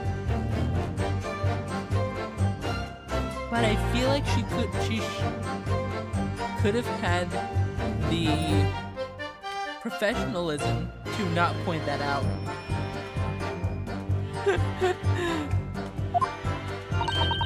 You can't not have noticed, can you? Huh? What? Ah! What fun! You hadn't realized. The dear lady is absolutely right. As your friend, you've embarrassed me as well as yourself, Ryunosuke. Well, excuse me, Kazuma. I don't see you quietly telling me. Why didn't you tell me? Dr. Wilson was a true English gentleman. He chose honorable silence over a vulgar scream. Can your tiny brains imagine such a thing? Oh my gosh, that's just mean to the Japanese people. Oh yes, I think my tiny brain Yes! Well, I can't. Anyway, when the waiter brought my steak, the professor and I raised our glasses in a toast. Okay. Yes! As you testified before, you were drinking carbonated water. Is that right? Dr. Wilson is only permitted to drink water at that time, if you remember. Which explains why he ordered that drink. Correct, waiter? Exactly as you say, sir. Although, Although... whether or not the professor actually drank any of the water when I delivered the steak to the table, I'm afraid I don't remember that.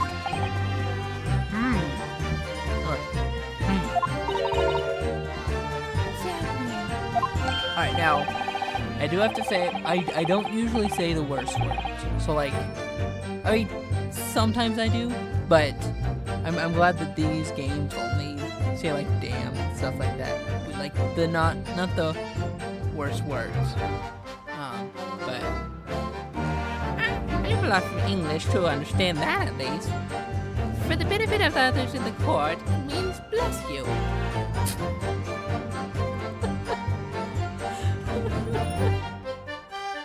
Oh my gosh, I forgot about stuff like this. I think it means the exact opposite. Anyway, Okay, I have a question for you. As far as the humor goes, how do you feel about this game?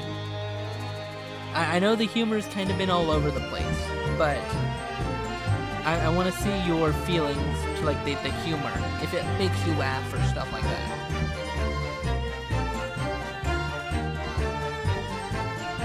as far as I heard, the post-mortem report showed no other possible cause of death besides the gunshot. Yes! Wrong button. Yes, it's written here in the paperwork. Fatal hemorrhage from ballistic trauma. Yes, Luckily, Luckily for all of us, a little burn on the wrist isn't going to kill us. And as there were no other signs of trauma on the victim's body to indicate some other cause of death, it can only have been the bullet from your gun that put an end to this innocent man's life. But it doesn't make sense. The burn must have happened straight away when the plate was first brought to the table by the waiter. Yes, that's true. If it had cooled even slightly, it wouldn't have been able to make a burn like that. If the victim burned his wrist on the hot plate. Why was I doing that voice? And if the victim burned his wrist on the hot plate as soon as it was brought out from the kitchen, then he must already have been dead at that point. Objection! And yet, the fact is that this victim was killed by a gunshot to the chest. And until you're able to show the court evidence to disprove that, this is a complete waste of time. I concur. Professor see? My language is very bad when I try to read out loud. I concur. Prosecutor Ouchie is right.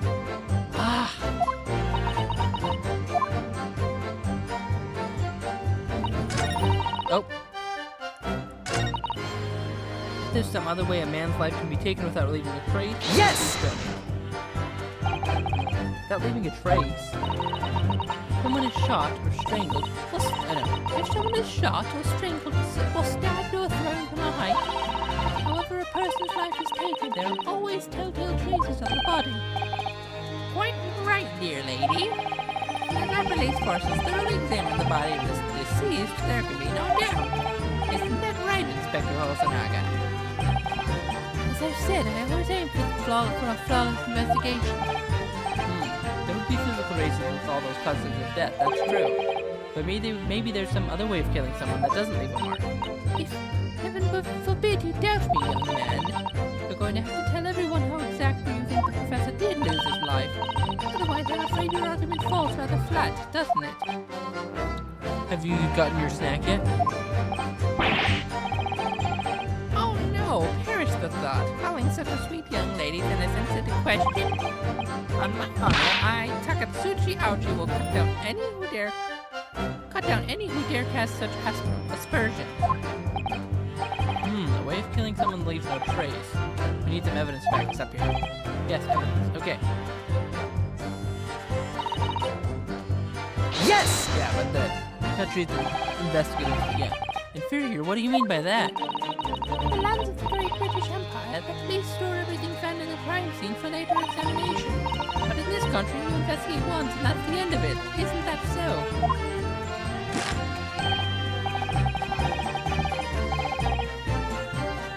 Quite right. Our carnival is open for business as usual today, just days after the incident. Exactly. Wait. Which means that even if Oh, okay, yeah. So now this is perfect. So you see this speech bubble here around him. This means that he's reacting to what she's saying. Which means something in here is important that he thinks needs to be said. Exactly, which means that even if the investigation takes a different direction, vital evidence may be lost. It doesn't even occur to your naive detectives to try to preserve the crime scene. I'm trying to be as tactful about this as I can, you understand? A killer blow. This lady is as formidable as she is beautiful. Amazing. He's actually admitting our police may be flawed. Perhaps Prosecutor Ouchie is finally starting to see sense. I very much doubt that.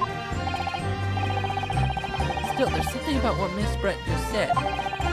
There was a moment before when something didn't seem quite right. Yeah, okay. What do you think, Ryunosuke? I think it's going terribly. No matter how much I press her, I'm not turning up any new information.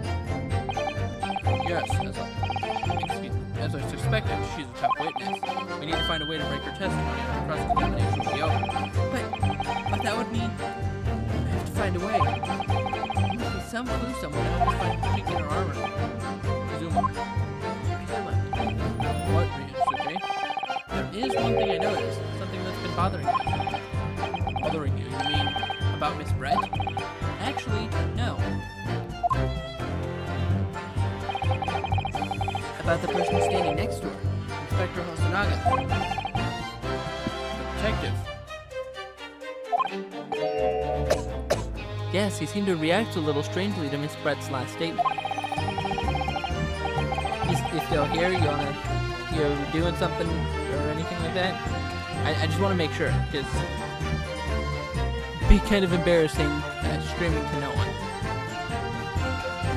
I was wondering if it might be significant, if it might present an opening maybe. Alright, I have an idea. Try pressing her on that last statement one more time. If you think so, but this time instead of targeting the woman herself, let's see what we can get out of that detective. Alright then. Wonder what Kazuma's thinking. Find out soon enough, I suppose. Once I press Miss Brett on her last statement again. Okay. Now, we need to go back to that. Nope. Oh, wrong button. Okay. Yes! Yeah. Okay, so we already know all this.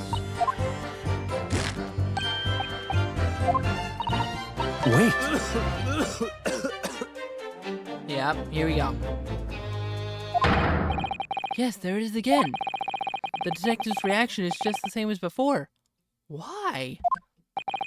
Up until now, the detective has been in the stand with Miss Brett as her interpreter. But things are very different now. For this testimony, the detective is just listening to what the Englishwoman has to say. This should be a golden opportunity. What do you mean? When people are actually testifying, they're usually very careful not to let anything slip. However, when they're listening to someone else speak, you'll find they often let their guard down. You're right, look at him. He's lost in his own thoughts. It's time to pursue the man in his train of thought. Sorry? Pursue? I'll explain how to do it now, Beatrice, okay? It's all to do with the witness marker. What marker? At the moment, we're focused on Miss Brett, who's the person actually making the current statement. But by moving the marker with left and right with A and D, you can turn your attention to other people in the stand. While you're looking at the other witnesses, you'll be able to pursue them with space. If you can catch the person at just the right time, you might uncover some new information to pursue. Have you ever noticed a strange atmosphere amongst the people on the stand? Take a good look around. Alright then, so first I should move the marker across with AD and focus on the detective. Then pursue him with space and see what's on his mind. Here we go. Exactly, which means that even if the investigation takes a different direction, Wait. it's lost. Okay. Here we go. Excuse me. Thank you. Thank you. Excuse me. God, what the? What's the meaning of this? I'm so sorry. I didn't mean to shock you. He really was lost in his thoughts. Deeply. It looked like you were thinking something just now, Inspector. Perhaps having heard what the lady next to you had to say? If there's something you'd like to say, please, share it with the court. Objection! What's the meaning of this? It's the delightful Englishwoman who's testifying at the moment. If you can't find fault with her testimony, then the cross-examination should be over immediately. Oh, is that how it works? Absolutely not. The detective is in the stand, which makes him a valid witness. Yes, not to mention the fact that he's intimately involved in the case. Inspector Osunaga. Yes? Do you have something to add in relation to the statement just made by Miss Brett?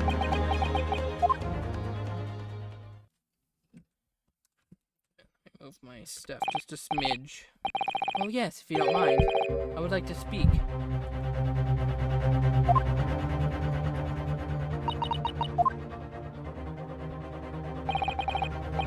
The lady is right. Our country's police practices are not as modern as those used in Great Britain.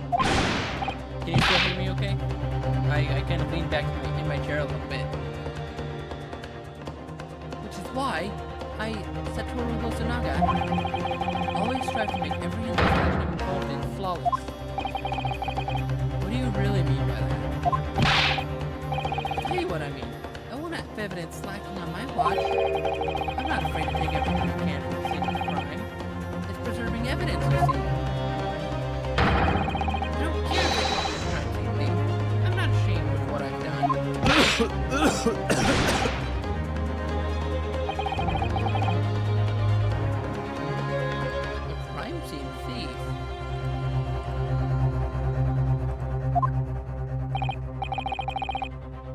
Well, it looks like the lady's remarks touched a nerve there. Take this, for example. Oh, that's the water glass.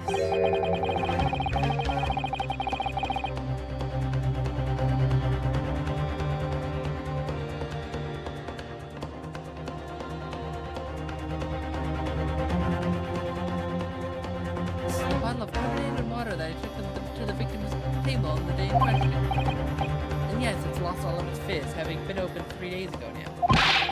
But it was carbonated water. I don't care what anybody says. Yes, there's some left in the bottle. I can see it. One day our police force will be among the best in the world. Time is coming. I keep getting it. I can't say I condone the lady's actions, but I do understand the sentiment. The court will accept the glass bottle of water as evidence. Okay, good.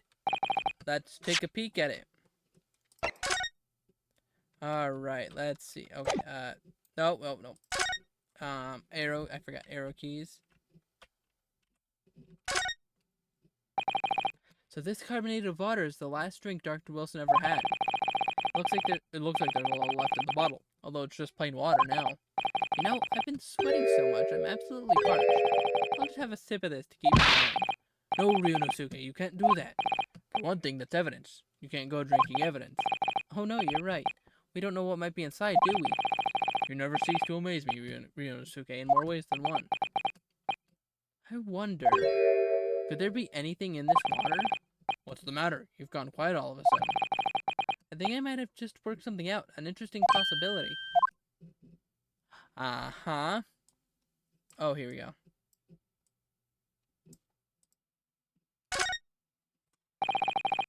The label is written in a foreign language that I don't recognize.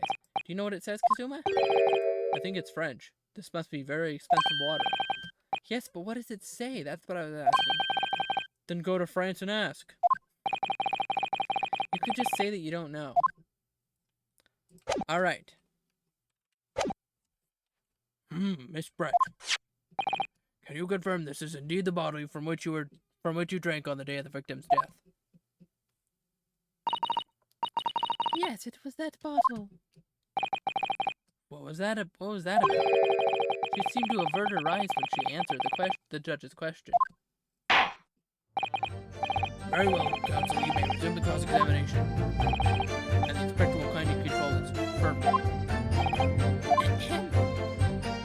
Okay. So now, I think if there's some other way a man's life can be taken without leaving a trace, please do show me. I feel like we need to show this. Yes! Yeah, there we go. What is this? The bottle of water? Actually, there is one method of killing a man without leaving a trace that comes to mind. Obviously, I'm referring to poison. Oh, I see. Okay. I don't know if you've figured it out yet, but I think I just figured it out. So, my thought is that she poisoned him to get rid of him. And then, after that, to hide the fact that he was poisoned, she shot him. And then that way the post-mortem would only show that he'd been shot. Poison? On the day of his death, we know that Dr. Wilson drank from this bottle of carbonated water. Could it be that there was poison inside? Could it be that the professor actually died after taking a sip from his glass?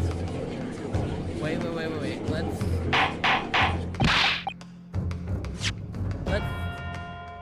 look at the picture again. No, not that one. This one. There's still some water left in there. So if this was Miss Brett's place, there's still water left in her glass. So she took Mr. Wilson's glass, Dr. Wilson's glass, to hide the fact that he was poisoned. Order.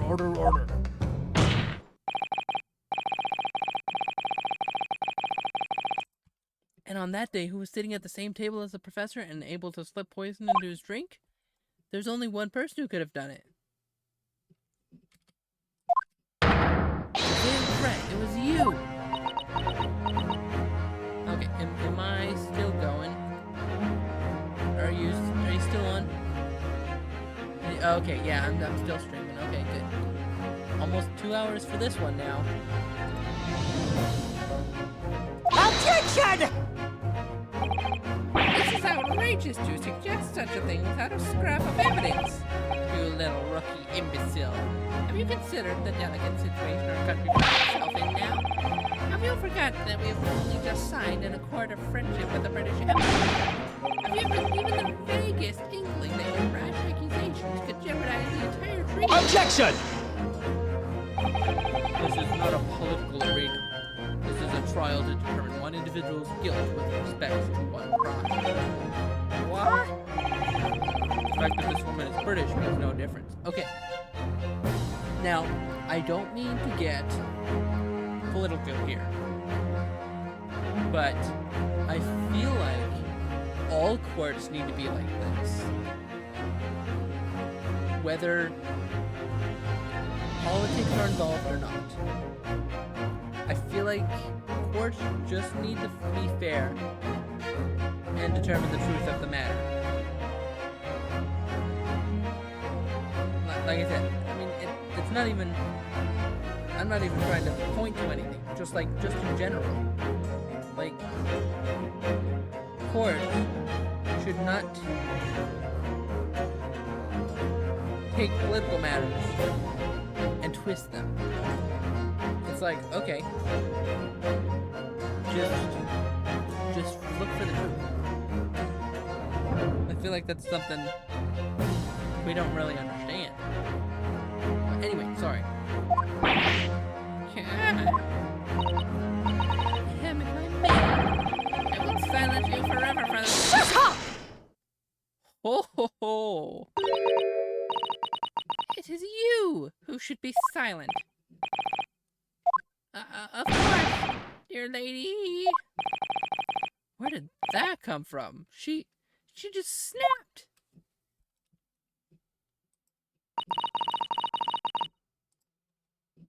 I'm afraid I may have spoken unfairly before. I offer my most humble apologies. I'm sorry, my lady. To what are you referring? I described your police force as inferior, but no matter how inferior they may be, you still investigated this particular point thoroughly, I believe. The bottle, I mean, Inspector. And whether it contained poison or not? Oh. Of course. Oh my gosh. Great. Wait, then she didn't poison the bottle. She poisoned his glass. You did? Yeah, she couldn't have... So if he didn't find any poison in the bottle, it had to have been her glass. Or his glass.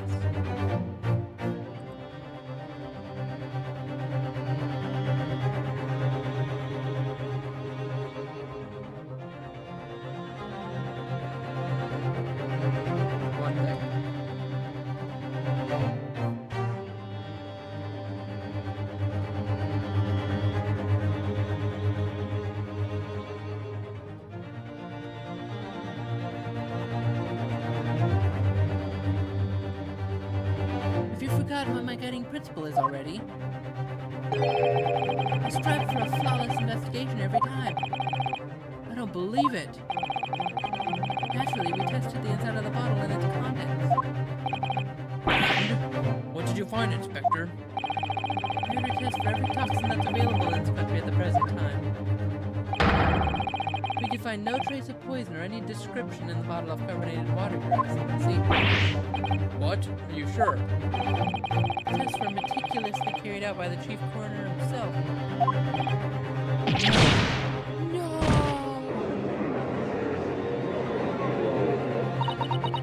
I'm very grateful to all you Japanese.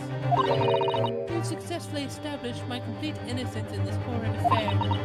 Thank you. But of course, dear lady, the pleasure was all ours. I was so sure. This can't be right. Everything falls into place if he was poisoned. Thank you, counsel. I think that cross-examination has clarified everything. As the prosecution has asserted, a shot to the chest from this gun is the only conceivable cause of death. Furthermore, the accused, who by his own admission was holding this weapon, is the only possible culprit. I'm done for. The court wishes to apologize for the great inconvenience this has caused you, Mr. Brett. No, I'm just glad the matter is resolved. Before proceeding, I must ask the counsel for the defense. Do you have any further new evidence to present the court at this point? Kazuma? I'm sorry, Ryunosuke. I have nothing more. Well, if you'll excuse me now, I really must be leaving.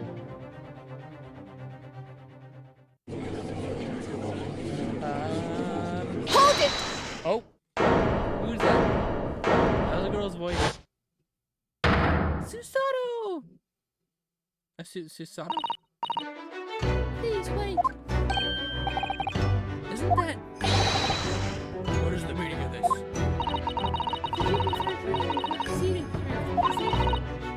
Susato Mikotoba. There we go. Susato Mikotoba, judicial assistant to the defense. Mikotoba. In my darkest hour, with nowhere left to go, she appeared like a bolt of lightning. And in her hand, she carried a small package wrapped in a furoshiki.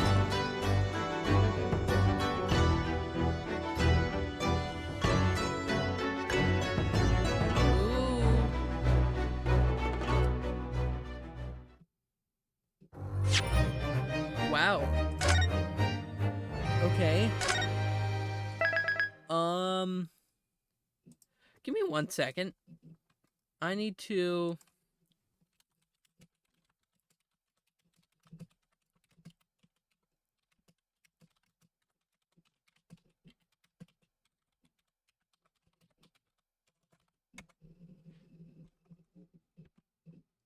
Typically takes around 3 hours and 41 minutes to complete.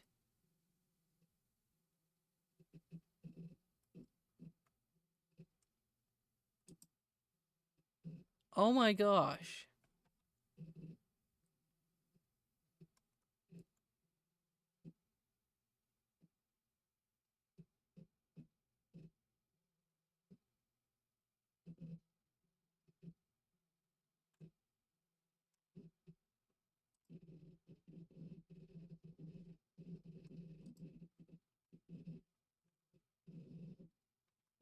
That is so crazy that this can take this long. Okay, let's finish this, and then what I think the plan will be is I'm going to take a break for a little bit, get some food, rebuild up some energy, whatever, and then I think we'll continue on to the second case. If you're still here by the time I'm done.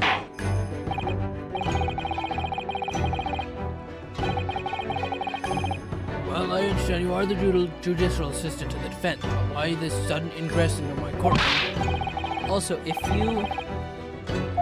Wait 1 second.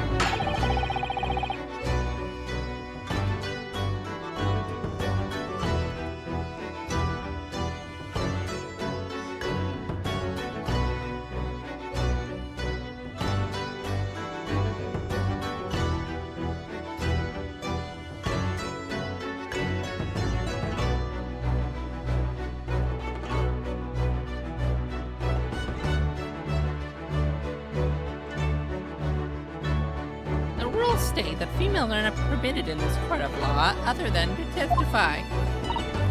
Yeah, that's right, I forgot. This is this era. Yes, I fully understand. I only asked for 5 minutes of time. I have some vital evidence that I must hand over to the defense.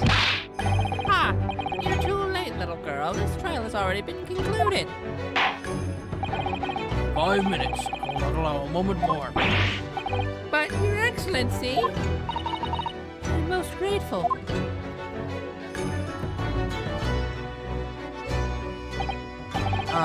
who exactly are you? Sorry, there's no time. Please, simply accept this for now. What is it? A report about something? Written in English? It's Giselle Brett's research. Oh, that's gonna be helpful.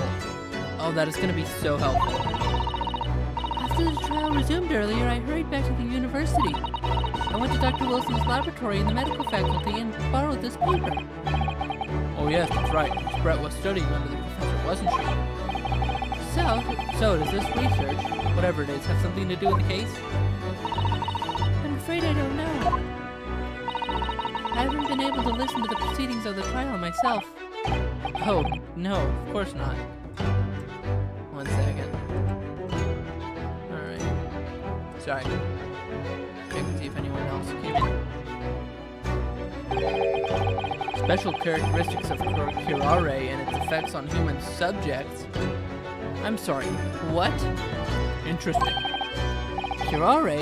What's that? I've never heard that word before. Time's up! The prosecution demands the immediate removal of this female trespasser from the courtroom. There was too little time for me to read it in detail, but I summarized what I could on a note just inside the cover. If you think it could be valuable, please cast your eye over it. This is wonderful. Thank you. And then Giselle's report has been... Alright. Let's check it. A poison made from the bark of certain trees in the jungles of South America. The hunters of the region have used it since ancient times to incapacitate their prey. Instant paralysis of the entire body and subsequent death even in minute doses. The above-mentioned effects occur when the poison enters the body through a wound, such as that inflicted by a blowpipe dart. Due to its ability to render the human body paralytic, it's believed that the toxin could have application as an anesthetic. However, a solution for the respiratory arrest caused as a result of the full body paralysis must be found first, or patients would die of suffocation. Aha! Alright. Goodbye then, and good luck. Yep, we know how he was poisoned then. You've had long enough, counsel. We cannot detain our English guest any longer. I ask the prosecution and the defense now one last time. Does either side have any further evidence to present to the court? I presume not, but... The prosecution has made its case convincingly enough already. Nothing more to add, Your Excellency. Ryunosuke, we are out of options here. This really is our very last chance. Yes, I know. Your Excellency, the defense does have new evidence.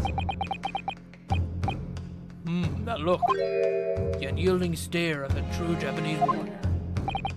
Well, Miss Brett, Yes, Your Excellency? if you wouldn't mind, perhaps you could grace us with your presence a little longer. It's a delightful invitation, but I'm afraid it's not so very long until tea time. Forgive me, Miss Brett. It seems I wasn't clear. I realize it was phrased as a question. However, I must ask you to treat this as an order. I've said it many times before, but the Japanese language makes no sense. My apologies, dear lady. So, counsel, what is this new evidence that demands the court's attention? Yes! The report. Miss Giselle Brett, we understand you were studying under Dr. Wilson at Yuma University, doing research. Research, by sheer coincidence perhaps, into a deathly poison. What? Poison? Where are you going with this, counsel? A toxin known as curare, Your Excellency. Even the slightest amount of this deadly poison entering the body leads to instant death. Objection! What? What complete and utter nonsense. Curare, you say? I've never even heard of it. You wouldn't have done. What do you mean? I mean that you wouldn't have heard of curare before for one very simple reason. It doesn't exist in our country. It doesn't exist? Correct. Which means, no matter what tests the police could do for toxins, they'd never identify curare. Why? Because there is no test available here that can identify the presence of this highly deadly poison. What? Make sure. Yep, we're still going. Good. Order, order, order. Council, does this deadly poison truly exist? According to this report, authored by the visiting research student from England, curare has long been used by the tribal people of South America as a poison to lace their arrows. It seems that it's reasonably well known amongst European doctors and scientists. To lace their arrows? The report states that it is produced from the extract of a tree that grows deep in the Amazonian jungle. It was first brought back to Europe at the turn of the century by explorers. It claims that animals shot by arrows laced with curare suffer instant death. Doesn't that about sum it up, Miss Brett? Objection! Trumpery! These aspersions are utter trumpery! To start with, if the victim had been administered some of this so-called deadly poison, he would have been squirming and writhing in pain, and the other diners would have surely noticed. That's true. Wait. Let's relook at it.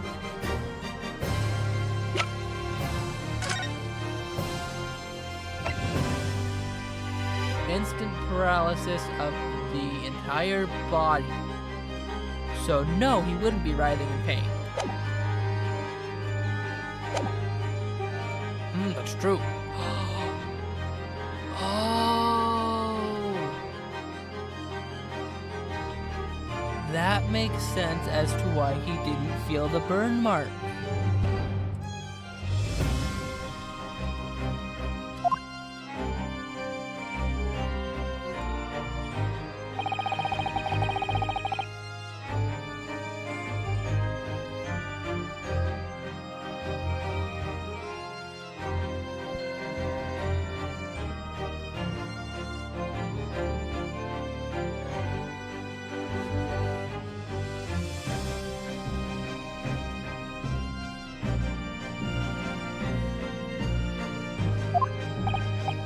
I don't remember anything like that either.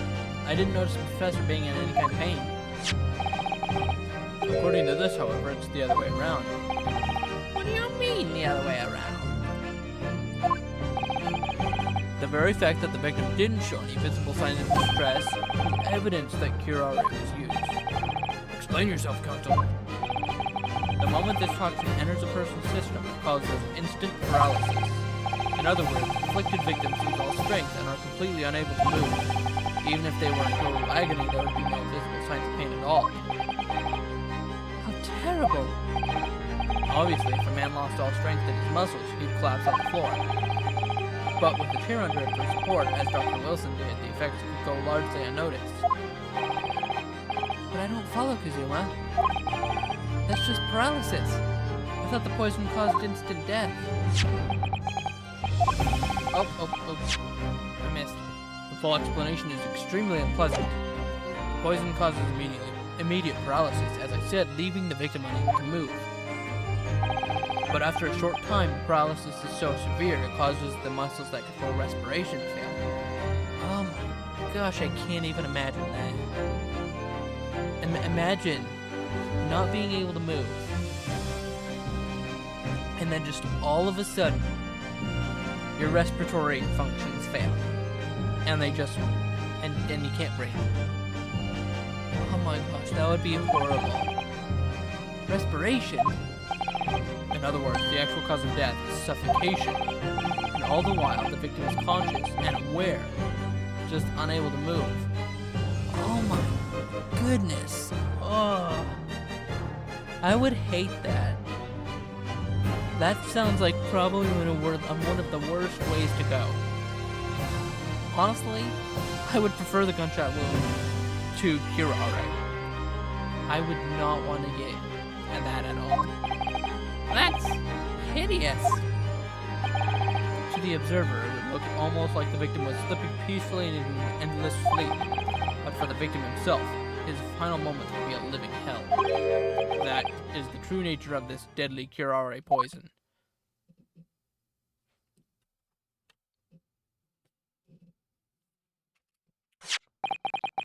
And you're suggesting that this bottle, Council, actually contains this terrifying poison? Objection! This is all very convenient, isn't it? A hitherto unknown poison for which there is no means of testing? What a happy tale for the defense.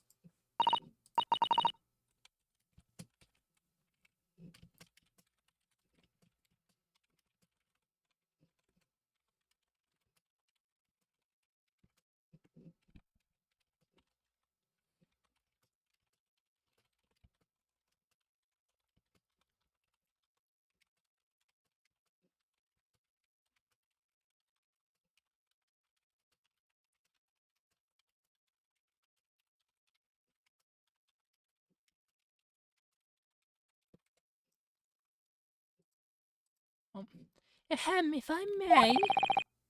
All these facts, you think you're so clever, but you must be doesn't matter. Okay. It is you who... Oh, no. Oh, excuse me, that was my attempt at an impersonation of you, Archie. It is you who must be taught. Of course. Dear lady.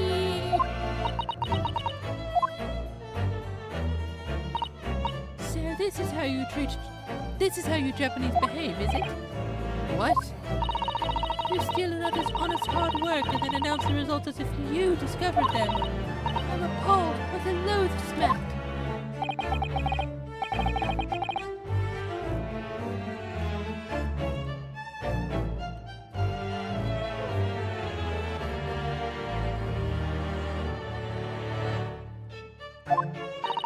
Oh, I missed.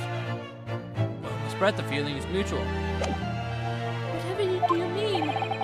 Capitalizing on the unfortunate circumstances of an innocent man to frame him for a heinous crime? That really is a loathsome act, wouldn't you agree? Objection!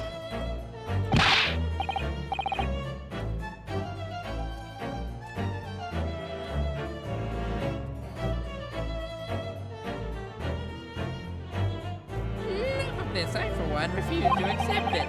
The idea of some poison that doesn't even exist in the great empire of Japan is breaking the rules. What's so funny?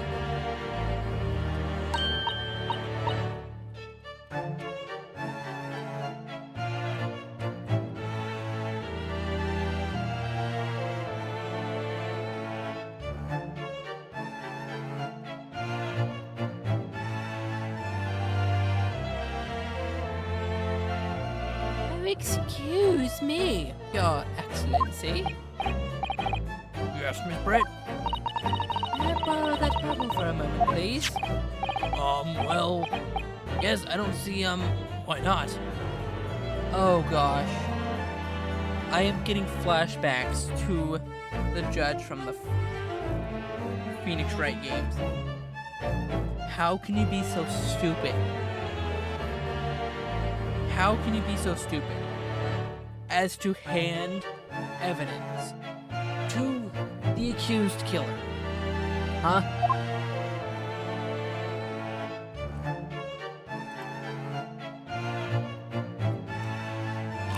Oh, she's gonna drink the water. don't get too big for your boots, you insignificant little island boys. Sorry? To an Englishwoman such as myself, this whole affair is a farcical comedy. Your little police games and these foolish court romantics, it's laughable, really. But I'm getting bored of it all now. It's time for the games to end. Cheers! How long have we been going for? Almost 2 hours and 2.5 hours. So already we're at like 5 hours for this case. What? Wait. What are you doing?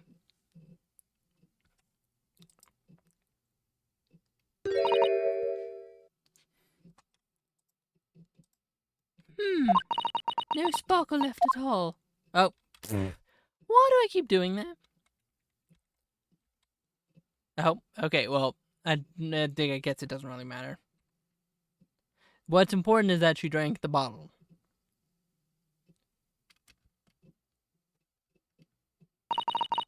Goodness, whatever is the matter?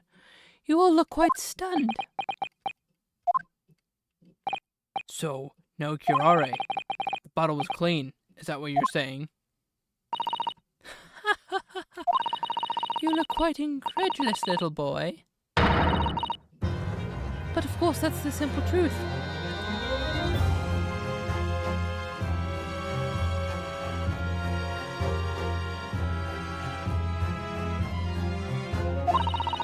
Thank you for presenting the findings of my research so concisely here in this grand venue. Most kind.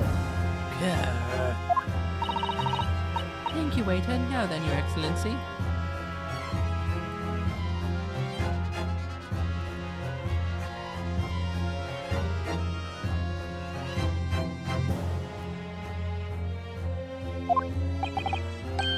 Oh, yes, Miss Brett. I should like to be excused now, please.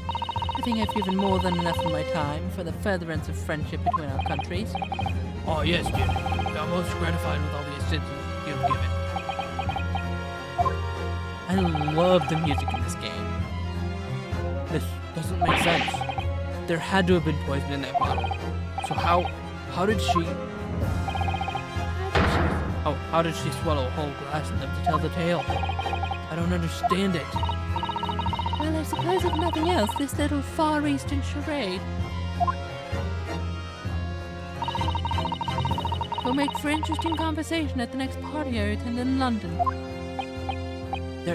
There has to have been poison in that bottle, doesn't there? But there can't have been, because otherwise she would have killed off her dad. Come on, Ryunosuke, we have all the clues now. The bottle of water contains no poison.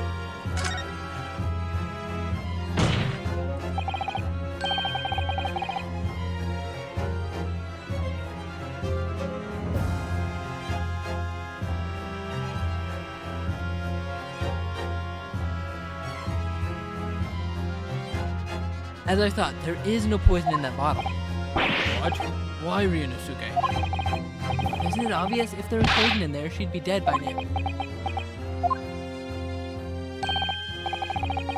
Sometimes your unadulterated naivety really stuns me, but sometimes it's in need of a good staining, until it's as dark as your uniform in the ways of the world. Oh, is that what this color is supposed to represent?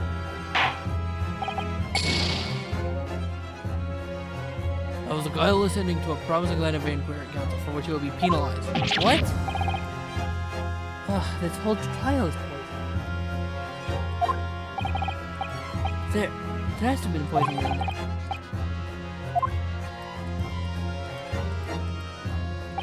Wait, what? But let me relook at that thingy.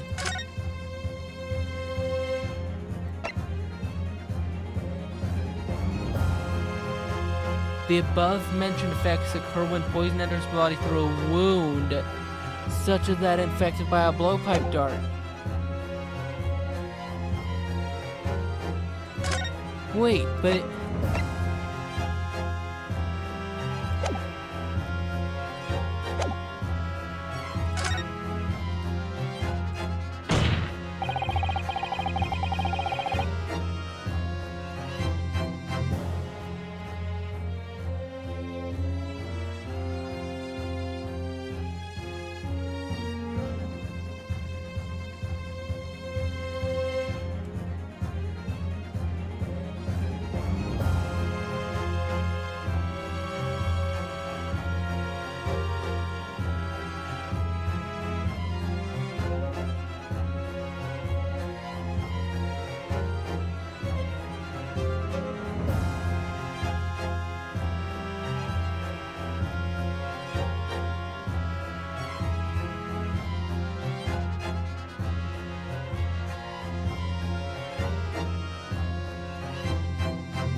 the culprit did put curare poison into Dr. Wilson's carbonated water. The defense refuses to change its position. You're serious? Objection! Fool, are you blind? There is no possible way that bottle could contain poison. I mean, we just saw Miss Brett drinking the water from it? That's right, which rather complicates your argument, I think. And I believe that complication can be explained. how exactly. I need to think through all the things that don't quite add up here, one by one. I'm sure the answer is in the evidence we have in the court record somewhere. It has to be. Very well, if the... Okay. Let me read that again. If the defense truly intends to assert this claim, then I must ask you to support the assertion with evidence. What explains how the witness was able to consume this supposedly poisoned water unscathed? This. Page 2 says the above-mentioned effects occur when poison enters the body through a wound, such as that inflicted by a blowpipe dart. She doesn't have a wound in her mouth. But, as we all know, Dr. Wilson had a dentist appointment at that time. Which means he had a wound. Yes! The answer to the spittle is right here in Miss Brett's own research report. Objection!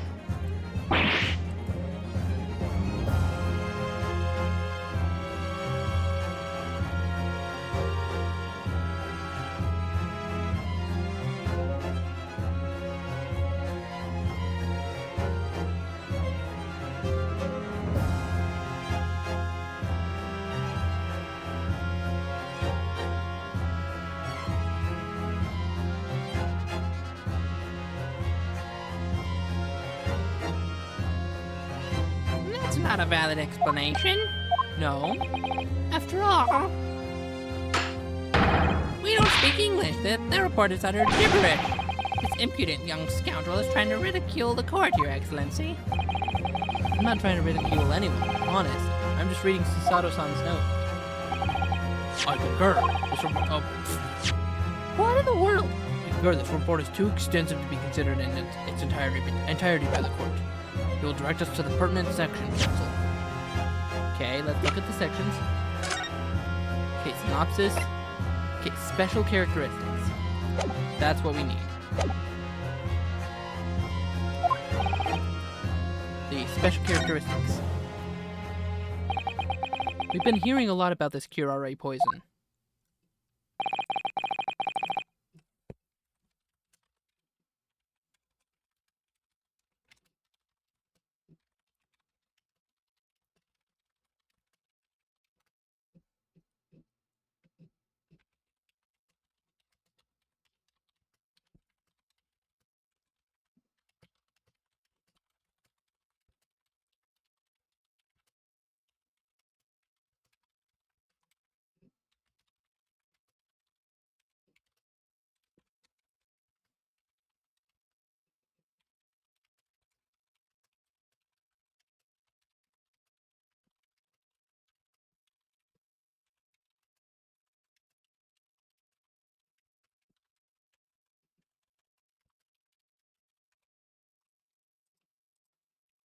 And it's left me curious about something.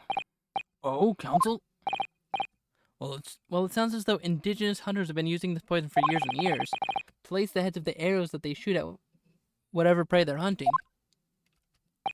So we've been led to believe, yes. And the point of hunting is to catch prey to eat. Get to the point, please. But if they were to use these laced arrows, doesn't that mean there would be traces of poison left in the prey the hunters were going to eat? Yes, good point. So surely the hunters wouldn't want to eat their prey, would they? Because then they'd be poisoned. Yeah, they'd be eating poison. There we go. Good gracious, counsel, no, that would be madness. But I actually found the answer to that conundrum in this research paper here. Ooh, excuse me, I'm sorry. Under special...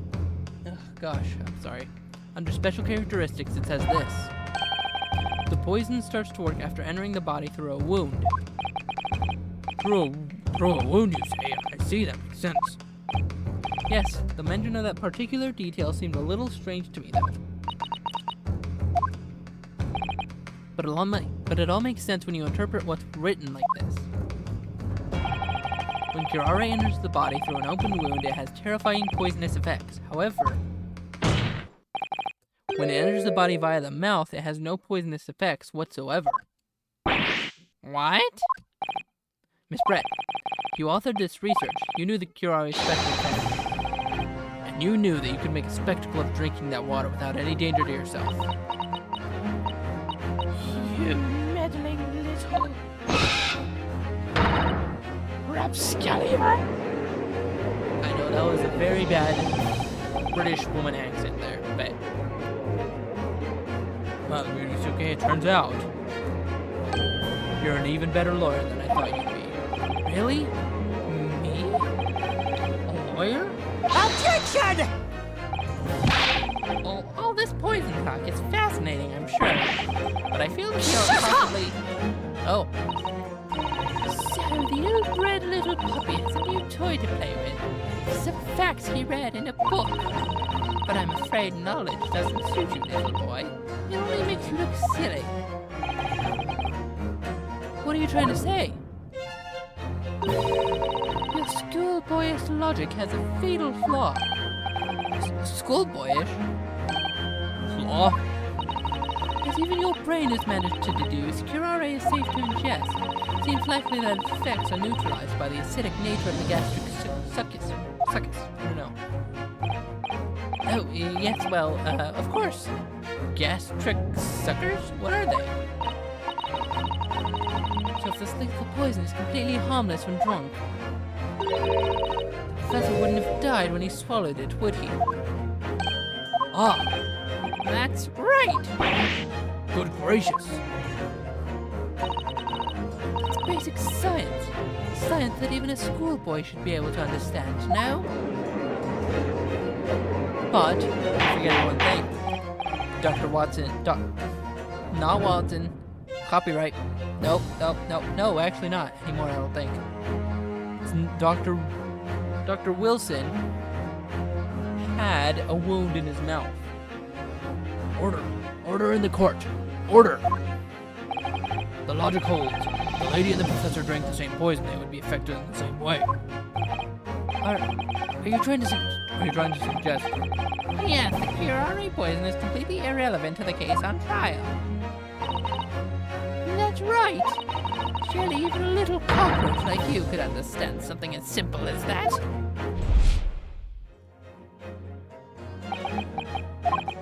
What is this welling up inside me? I've never felt like this before. It's a sort of conviction to break down all the discrepancies. It's so intense, almost rage-like. And more than anything else, it's an animalistic desire to take down my prey. Objection! There's famous... I don't think so, Miss Giselle Brett. How dare you use that tone with me? You know very well that there is no fatal flaw here. You know exactly why, even though both you and the victim swallowed the same poison. You are alive, but Dr. Wilson is dead. Counsel, I'm sure I don't need to remind you. You must provide compelling evidence, as we now know that this poison is completely harmless when ingested. Why would Dr. Wilson alone have been killed by the curare? And, as we all know, he went to the doctors, the dentist. Take that! So, he had a wound in his mouth. As Miss Brett so readily pointed out, she drank the same water as the professor. However, there was a fundamental and fatal difference between the two diners. Fatal difference. The toxic effects of curare are only felt when the poison enters the body through an open wound. So, for a healthy person with no injuries, drinking it is completely harmless. But, what if there was a wound inside the mouth of the person drinking the poisoned water? Inside? Yes, like the wound you might have if you had just been taken to the dentist and had a tooth extracted, for example. Oh! Miss Brett, you've acknowledged many times in your testimony already that you were well aware of Dr. Wilson's dental appointment then. Oh, So that's it. You used that knowledge to orchestrate this. Is she laughing? I don't like to repeat myself, but honestly I can't resist. These childish courtroom games and your half-baked arguments are also puerile. I don't know how to pronounce that. What do you mean? Don't worry, little schoolboy, you'll find out soon enough.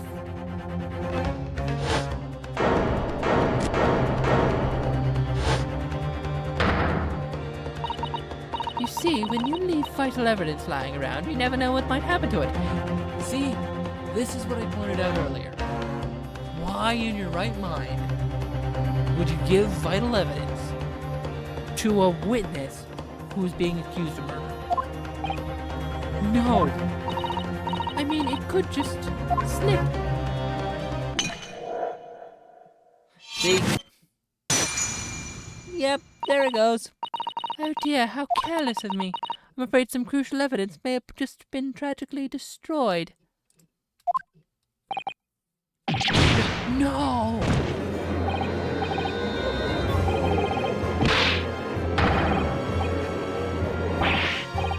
Officer, what are you waiting for? Collect up as much of the water from that broken bottle as possible, at once. You're wasting your time. This delightful carpet under my feet here was a gift from the British Empire. I assure you it will soak up the water beautifully. You have neither the technology nor the presence of mind to recover it. How could you? You won't get away with this. You can thump the bench and shout as much as you like, little boy. But I'm afraid we'll never know now, will we? If there really was poison in the bottle, or not. You. And let us not forget, we still have some very compelling evidence left to pack. Isn't that right, counsel for the prosecution? Oh, of course. You're referring to this photographic print, I presume, dear lady.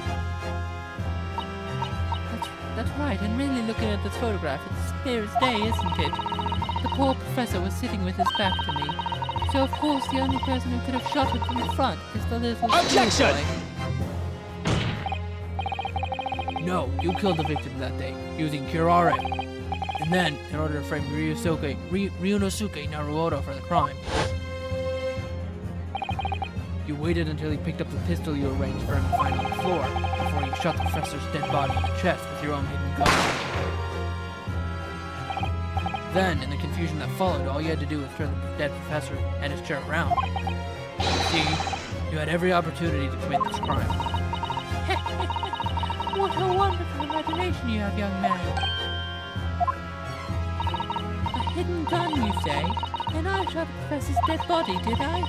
Well, I'm terribly sorry, but you don't have a shred of evidence. Exactly.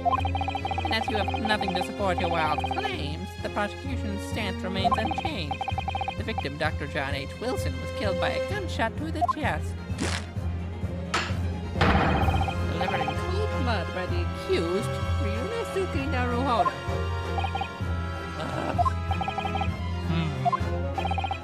This is unbelievable. How can this be happening? We had her. But now, is she really gonna get away with it? The way she destroyed that evidence was obscene. Ryunosuke. Yes? We've come this far, but now you're the only one who can finish it. What? What do you mean? We've lost a vital piece of evidence, it's true. So if there are any clues left for us to use now, they must be in your head. In my head? You told me before that your powers of observation were the one thing you could really depend upon. Oh yes, that's true, but I didn't manage to notice that this woman was a foreigner with a swan on her head. So think back again now. Try to remember every last detail about the scene that day. Everything you saw, everything you felt, every color, every smell.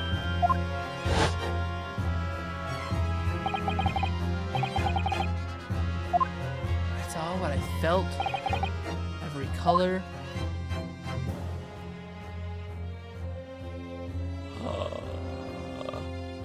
Oh my gosh.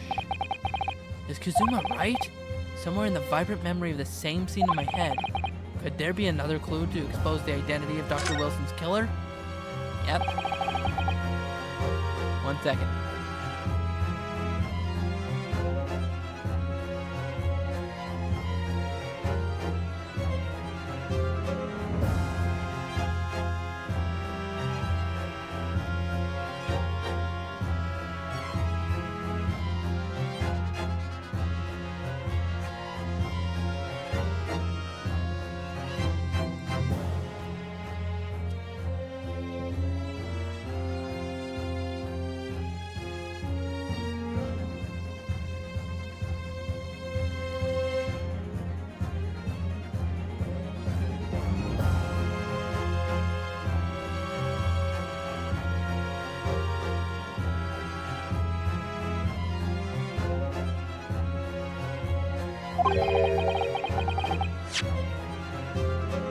Actually, Kazuma, I think I might have something.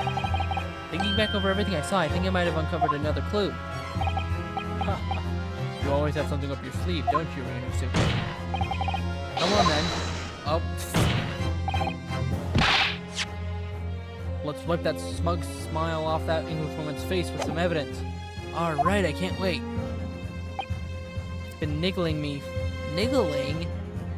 What does that word mean?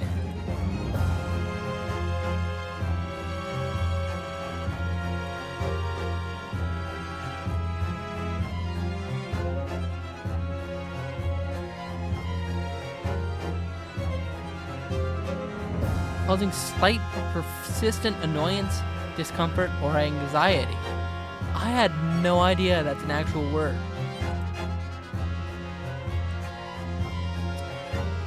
It's been niggling me for a while. That something feels amiss in my memories of that day. Whatever it is could be the key to arriving at the truth about all this. How long have I been going for now? For about almost 2 hours and 50 minutes. It's here somewhere. The clue that shows who Dr. Wilson's killer must have been is... Take that! Inspector Osanaga, answer me this. Yes, what is it?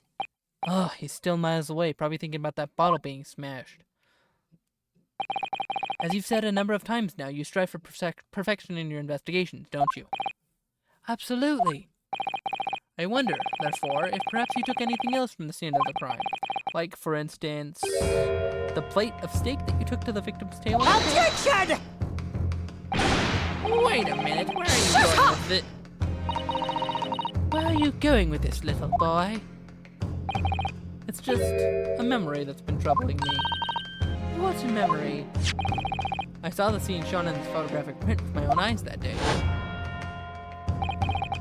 And I saw that on the wooden base of the plate that the steak was served on was a spattering of blood. What? Oh, really? And what of it? Obviously, that must have happened when you shot the professor. No, that can't be the case. Take a good look at the photograph and the relative position of everything there. The plate of steak is almost directly behind the victim. If I'm supposed to have shot Dr. Wilson in the chest from the front, there's no way that blood from the victim could have ended up directly behind it. Ah! Yes. For blood to have made it on the plate, it implies the plate was between the victim and the shooter. Which means the shooter must have been sitting opposite the professor, as you were. Giselle, Brett. I beg your pardon. Objection! This is beyond ridiculous. Fabricated nonsense. Is the court seriously expected to believe something the accused has apparently just remembered? Hold it!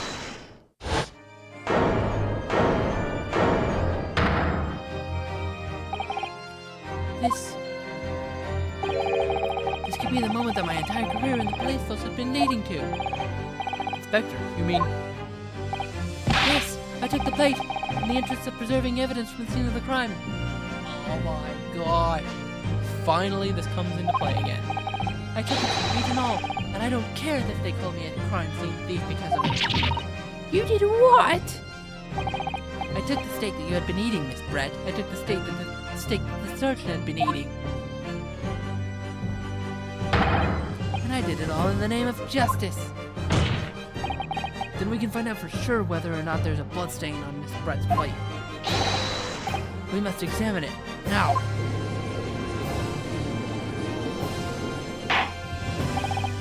Inspector, the court wishes to examine the plate from the victim's table immediately. Yes, sir. Here we go. Sorry for the delay. Here's what you ordered. The steak. Well, what about the blood? Is there blood on it? Of course there isn't. Quickly, Inspector, the blood man. Show the court. Of course. Examine the plate at your leisure.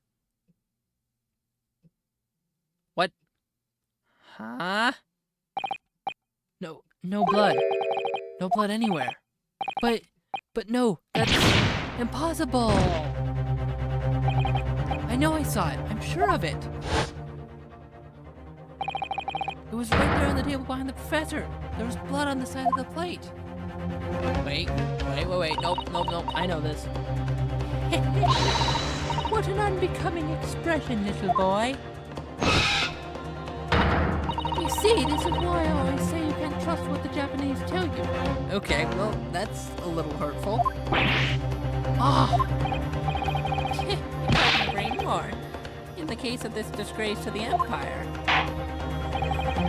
I believe we may finally have reached a conclusion in this trial. No, we haven't. Let's hope so. Let's pretend attempt at courtroom proceedings is painful to watch. But I do promise to do my best to forget all about it when it's over. This sorry-looking steak reveals the facts all too clearly.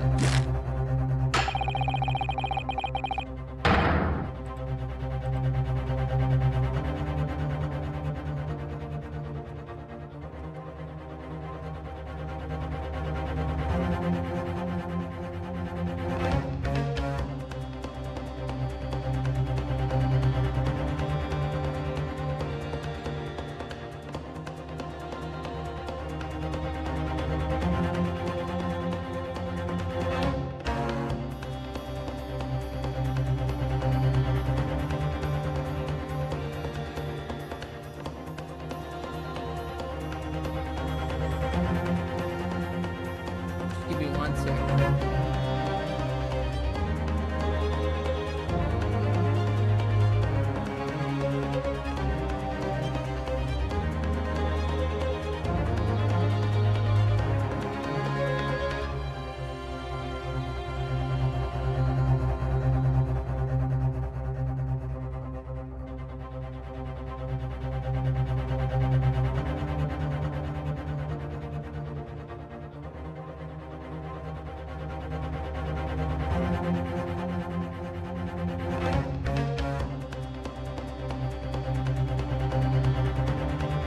Looking accused wishes to examine it again. Be my guest. Alright, here we go.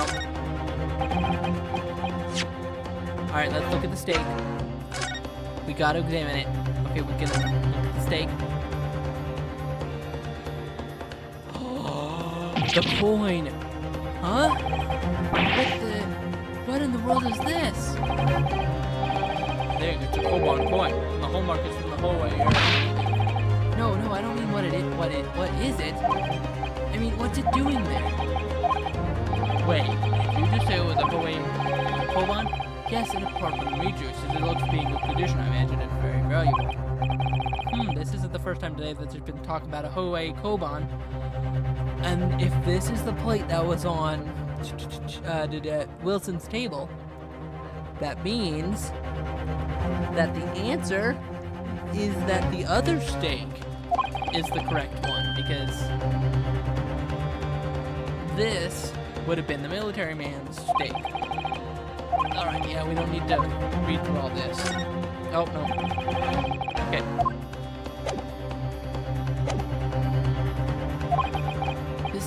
This is it now. I've lost. It's okay. It's not over yet. Not until the final gavel. Never stop believing in yourself. Keep looking forward no matter what. believe in myself? Really?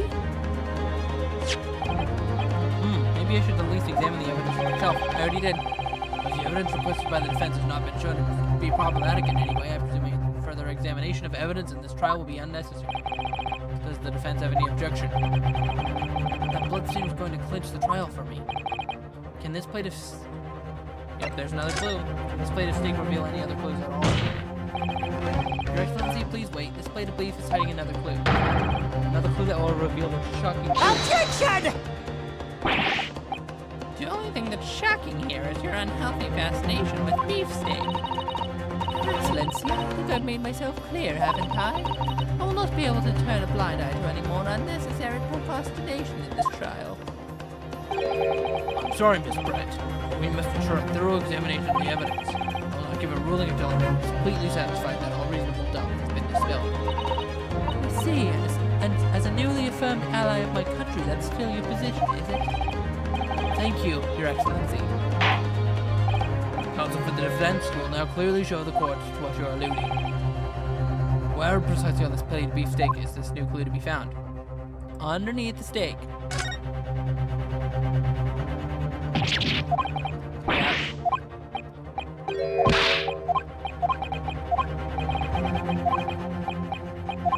Yep, we've seen this. There it is. I certainly never expected to find a precious coin underneath this thick cut of meat. And it's from the Hoei era, too. That would make it really quite valuable. It's well marinated in the juices as well. Look.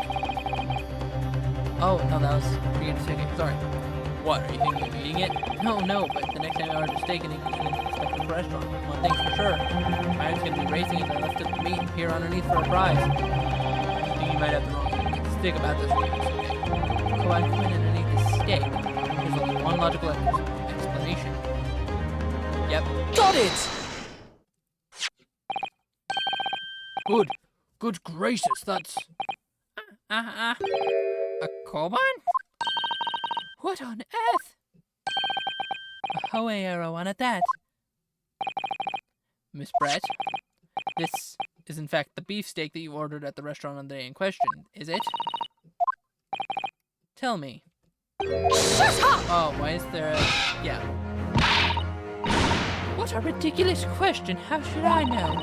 I've never seen that thing before in my life. I don't know what this is, but I want no part. Objection! I fail to see how this is relevant. A coin under the meat? That could simply have been a careless mistake by the chef in a moment of distress. Objection! Don't be absurd. We're supposed to believe that this happened by accident in the kitchen. Rare Hoei Koban just happens to be hidden underneath that piece of steak. This turns out to be irrelevant to the case. I'll rip up my ticket to Great Britain right now. He's right. It can't be a coincidence. Your Excellency? Yes, Counsel? A rare Hoei Koban just happens to be underneath that piece of steak.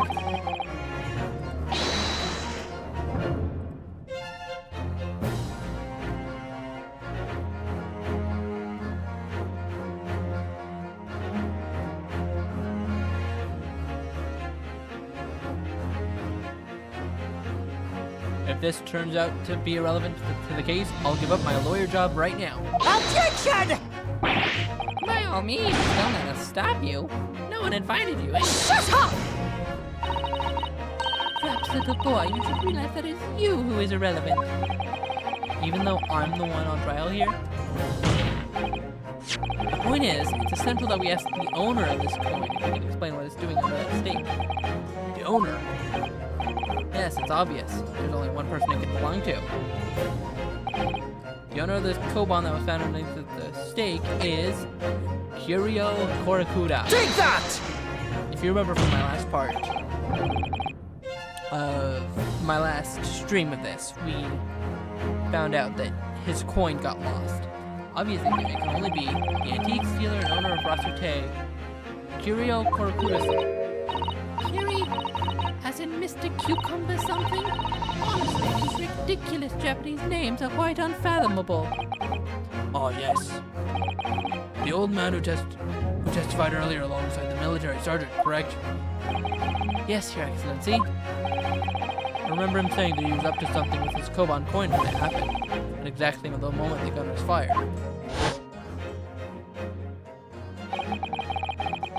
The gunshot interested me not. I was far too busy on the floor. Hunting. Hunting for treasure. Indeed, ahoy, era Koban, my prized coin.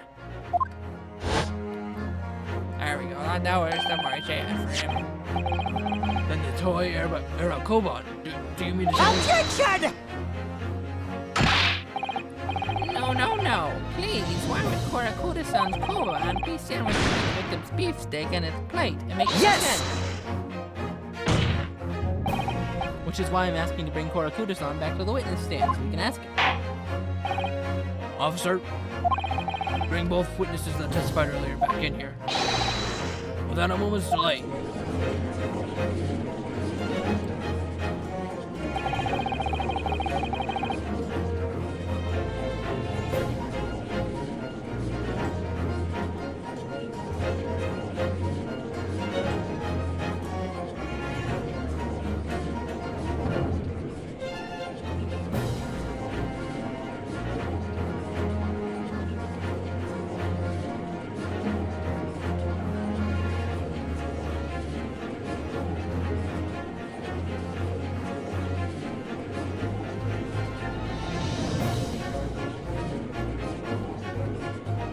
I can't believe we've come back around to that pair again.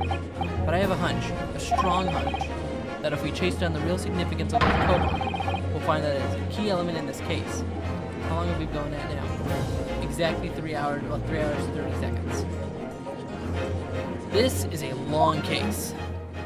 Okay, we're on to be continued? Nope, okay. Okay. I don't know how much longer we have in this case. What's all this about? Why have I been called up again? Don't you realize that it's dinner time for little baby Ido? When my son's belly is empty, he's fiercer than a pack of wolves. Exploited by the police we were, like miserable dogs forced to bear false witness. And when cast from this courtroom myself, I became a ruined man in a trice, a worthless, withered antique. Nothing more have I to say. The sun is set on Thrasute shop owner's existence. Be that as it may, Korakuda-san, something has come to light that requires your clarification.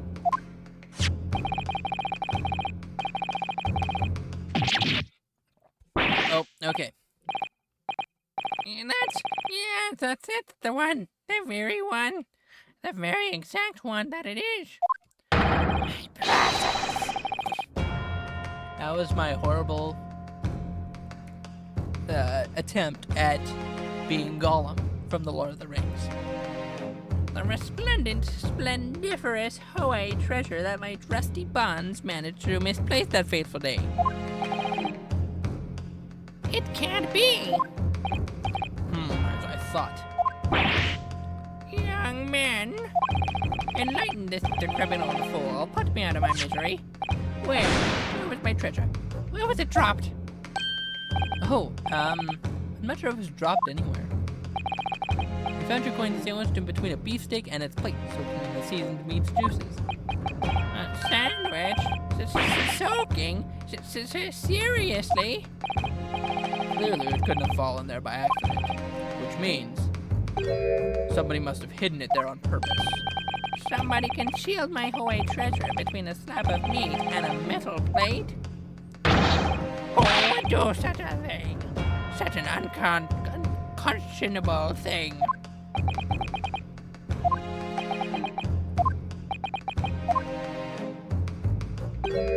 Excuse me, can I say something? Yes, of course. Proceed, Inspector Ozunaga. You mentioned this earlier on in the trial, but I was working undercover in the restaurant in order to investigate another case. Oh, right, yep.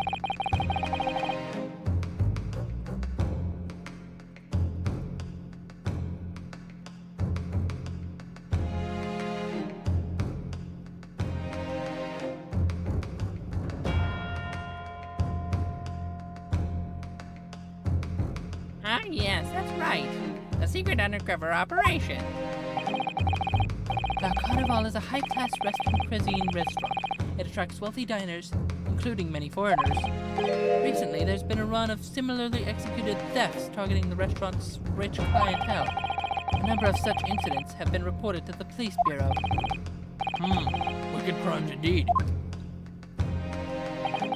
We wanted to nip the case in the bud quickly, especially with so many foreigners being affected. So that's why you were sent in undercover, is it? Yes, I took on the job of waiter at the restaurant in order to flush out the criminal. It seems likely that this Koban incident is the work of the same thief. So unbeknownst to us, there was a master thief at work in the restaurant on a regular basis. The place was already a scene of several crimes, it seems. I don't know about the master thief part, but the identity of the person who stole and hinted to our Korakuda-san's is obvious. Yeah, it's all too clear. What? What? Oh, you know what I'll do with this voice? That's maybe be better for him. I think the court would like to hear the defense's view on this matter. Tell us, who is the despicable scoundrel that stole Korakuda-san's Koban and hid another stake? Take that! Yes, I know, sir. Obviously, it can only be you. Sergeant, yes, I know, sir. What? How? How dare you, you monster! Monster? I stole that Koban, did I? I'm the master thief of La Carnival, am I? You're seriously accusing me of these crimes, cadet? But it wasn't me, it was Ido. Ido is the mastermind behind all this. Oh my gosh. That's hilarious.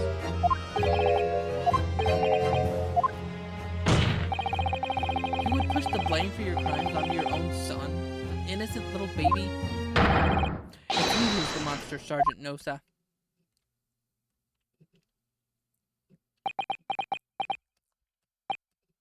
Ugh.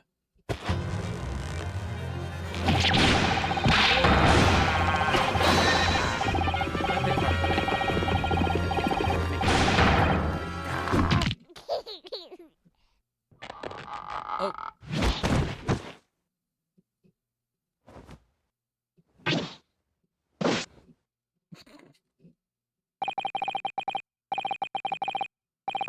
He looks like Wario now. Nippon Imperial Army Sergeant Iyesa knows are preparing to stand down in the Supreme Court, sir.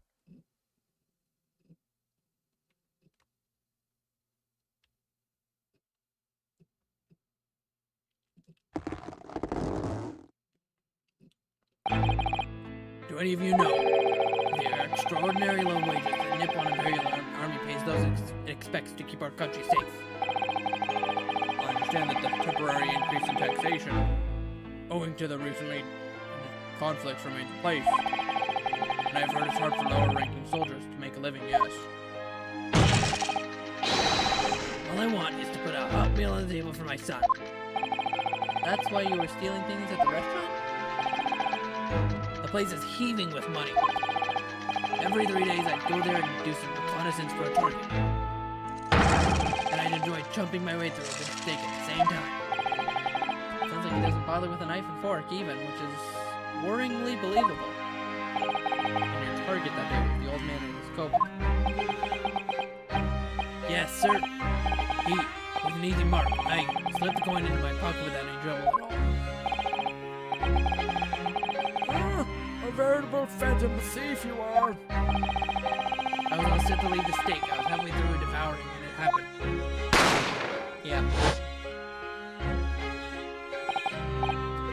Yes, when the professor was shot. I knew that if the police conducted a search and found the coin in my pocket, I'd be finished. Ido too. So I hid the incriminating evidence as fast as I could. On the double. I slipped it in under the steak, hoping that I'd be able to rendezvous with it again at a later date.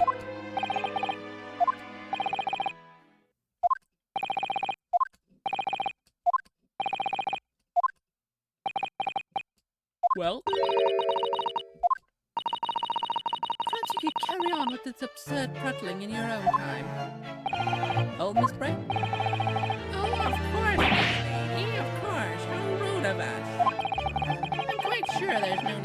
detain you any longer at all. May the esteemed gentleman please be excused, Your Excellency. Indeed.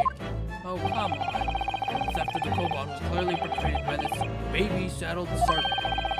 It certainly appeared to be unrelated to Dr. Wilson's murder. No, we can look at the other stick. Of course it is. Hiding a coin under a lump of meat. The sheer nonsense of such an idea astounds me. Nonsense, is it? Oof. And as for picking up your stick and biting into it without using a knife and fork, it's beyond nonsense. It's pure madness. Very well. Very well, now that all questions concerning this witness's testimony have been answered, I see no further justification for detaining her. Miss Brett, you are free to leave.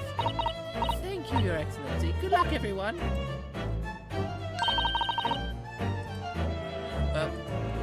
And good day. Munishiki, what's the matter with you? This is no time for daydreaming. Oh, no, it's just something about Miss Brett's parting words there got me thinking. I can't quite work out what exactly, but something she said jarred with me. Good luck, everyone, and good day. I feel like there was a contradiction in there somewhere. It's something that didn't quite add up. If that's the case, don't just stand there thinking, make your voice heard. Sorry? You can think later, but if you don't call out now, it'll be too late. The trial will be over. Hold it! Wait, Miss Brett.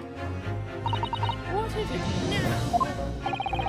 I'm afraid, just one last time, there's something I'd like to ask you. I'd like you to explain the contradiction in your parting words from just a few moments ago. What are you talking about? What? Objection!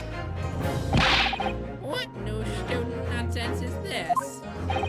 Well, what parting words are you talking about, Ryuji, okay? Hiding a coin under a lump of meat. The sheer nonsense of an idea astounds me. And as for picking up a stick and biting into it without using a knife and fork, it's beyond nonsense. It's pure madness. Oh, right, that's it. Yes, I'm right. What she said there exposed an undeniable contradiction. I'm going to need to see evidence, counsel. Miss Brett's words truly are contradictory. Where's the evidence? Prove it. Here, look at that. Does that look like it's been eaten with a knife and a fork? No. No, it's not. Take that! The steak that Miss Brett had been eating before the professor was killed. Yes, go on. More accurately, Your Excellency, the steak that was on the victim's table just before the professor was killed. Now you're just splitting hairs. Not true. Doesn't something about the steak strike you as very unnatural? Unnatural? What on earth do you mean? It's extremely obvious. I'm talking about the shape of the edge where it's been eaten. I see you've noticed it too, Miss Brett. Noticed what exactly, counsel? Just a few moments ago, Miss Brett claimed no Englishman could even contemplate picking up a steak and biting into it without using a knife and fork. She did. She's a refined English gentlewoman herself. Then take a good look at this steak, in particular, the edge where it's been eaten. As you can see, there are clearly defined barbaric teeth marks there. Oh. Oh! Looks like Miss Brett has realized something. So, if the witness, as she claims, wouldn't contemplate eating anything without using a knife and a fork, there shouldn't be teeth marks in the steak at all. Objection! But what is your actual point? Perhaps the delightful Miss Brett was ravenous. Shut up!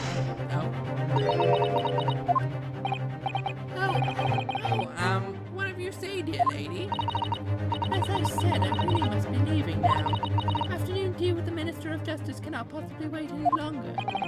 Of course, it will all be over in the blink of an eye. Rest assured. Shut up! I've had enough. You irritating little spectacled samurai relic. Of course, dear lady. What's the matter, Miss Brett? Ruffling your feathers. Clearly, the witness knows what this means. She's just realized the catastrophic implications these teeth marks on the steak have for her. Yunosuke, do you know where you're going with this? Yes, now at last it's all come together. The mysterious teeth marks in a steak that had allegedly been eaten with cutlery. The reason why the bloodstain I know I saw somehow seems to have disappeared.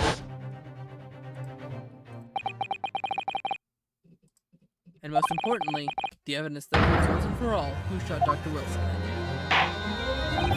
I accept that these teeth marks in the steak are a little unnatural, as you put it, Counsel. But what exactly are you suggesting that tells us? Everything, Your Excellency. Everything? Yes, I believe that these barbaric teeth marks in the steak here amount to conclusive evidence in this case. Evidence that will prove without any doubt who shot Shut up!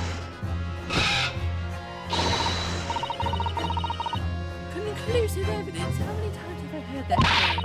You wouldn't know the meaning of the phrase. Good Japanese empty threats. How can you be so sure? Oh, it's quite simple. If you really had such conclusive evidence, you would have presented it before long ago. Actually, the evidence I'm talking about hasn't been brought before the court yet. Then what?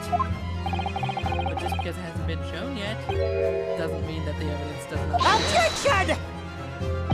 This is absurd. The trial has run several hours already. You say there's evidence yet to be brought forward? I don't believe you have. Objection! I don't, but there's someone who does have it. Someone in this very courtroom. And if that person is willing to submit the piece of evidence I'm referring to, we'll solve every remaining mystery about this case. Very well. I have a feeling that this will be my last request of the defense in this trial. Who possesses the conclusive evidence? Satoru Hosonaga. Take that! The answer is obvious. It's Inspector Hosonaga. What? I have it. Yes. You think I've been withholding conclusive evidence? That's ridiculous. No, I'm not saying that. Everyone's attention has been focused on this steak with the teeth marks. Yes. Now, earlier this afternoon, Sergeant Nosa told the court I'd enjoy chopping my way through a good steak. As well as admitting to stealing Korakuda-san's coin, he told us that he slipped under the steak. You watch it, Cadet. I'm a superior officer. Sergeant Nosa, could you please confirm something for me? Was the steak that you put the coin under, in fact, your own steak? Attention! Affirmative, of course. Might be a soldier in the Imperial Nippon Army, but still. I'm not brave enough to ask a foreign gentle lady if she'd mind me manhandling her meal to hide something in it. In other words, the steak that the detective submitted as evidence earlier was in fact Sergeant Nosa's. Objection! But that makes no sense. That plate was taken from the Objection! table. Yet the gentlewoman doesn't take bites out of her steak, nor did she have any opportunity to steal the coin. Of course I didn't steal it. To even suggest such a thing would be an affront to the entire British Empire. Well then, how do you explain the paradox? Exactly. Sure you're not going to suggest that the sergeant switched the two steaks over. Nope.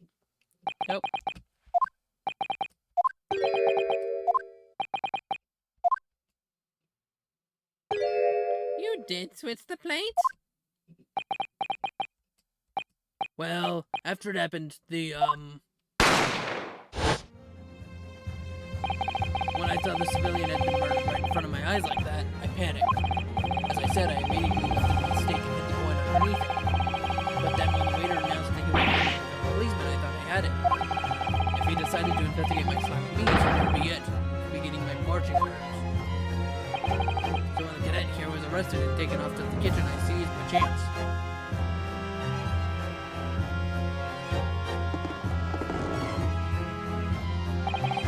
With military precision and timing, I switched my steak with the one on the foreign-lady's table. What? You can't. I never saw you do such a thing. It was called Operation Lightning Bolt. There was no time for strategic planning. It was do or die, I tell you. So yes, I did what had to be done. Unbelievable.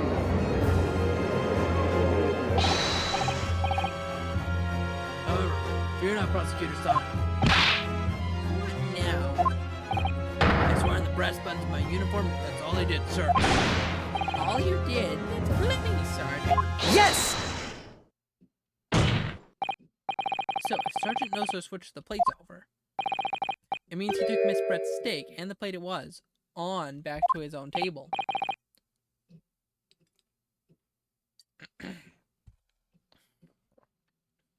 Sorry, taking a drink of water. Yes, that follows. Inspector Ostanaga. Yes. Earlier in this trial, you told the court this. You said that you had not only taken Miss Brett's steak after the incident, but also the sergeant's. That to preserve evidence, you had taken both. Ah. That's correct. Then please present it to the court now. The plate that was actually on the victim's table at the precise moment he was shot. Shut up! What can that possibly tell us now? I mean, a cold stomach doesn't mean. It can't have the slightest bearing on Objection! No, you're not wriggling your way out of it this time, lady. I beg your pardon.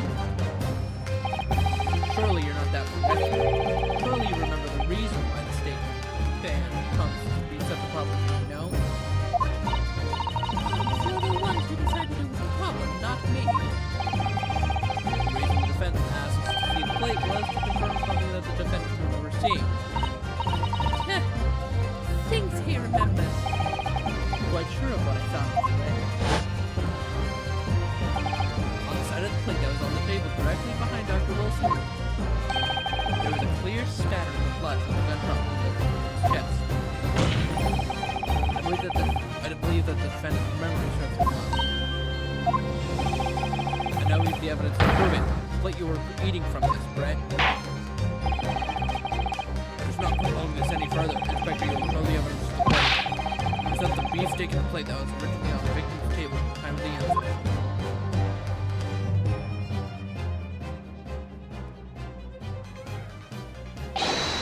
Yes, sir.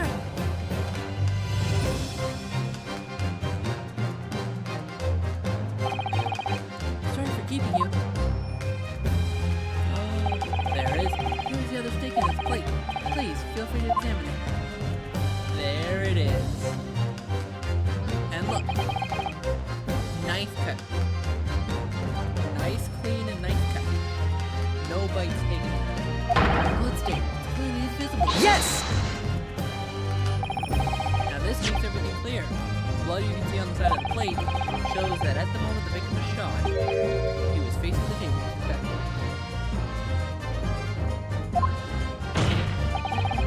In other words, it's impossible for now how someone was trying to shock the victim.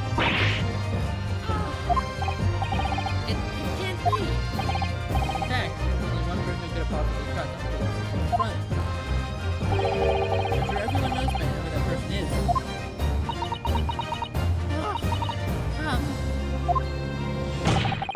That's right. Miss Giselle Brett. It's you.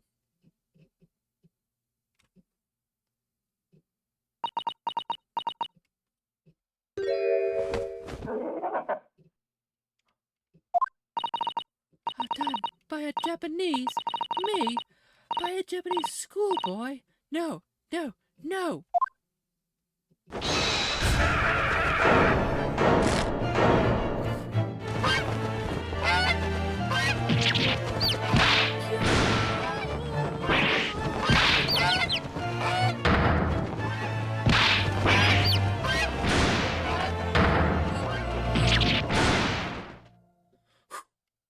That was rough.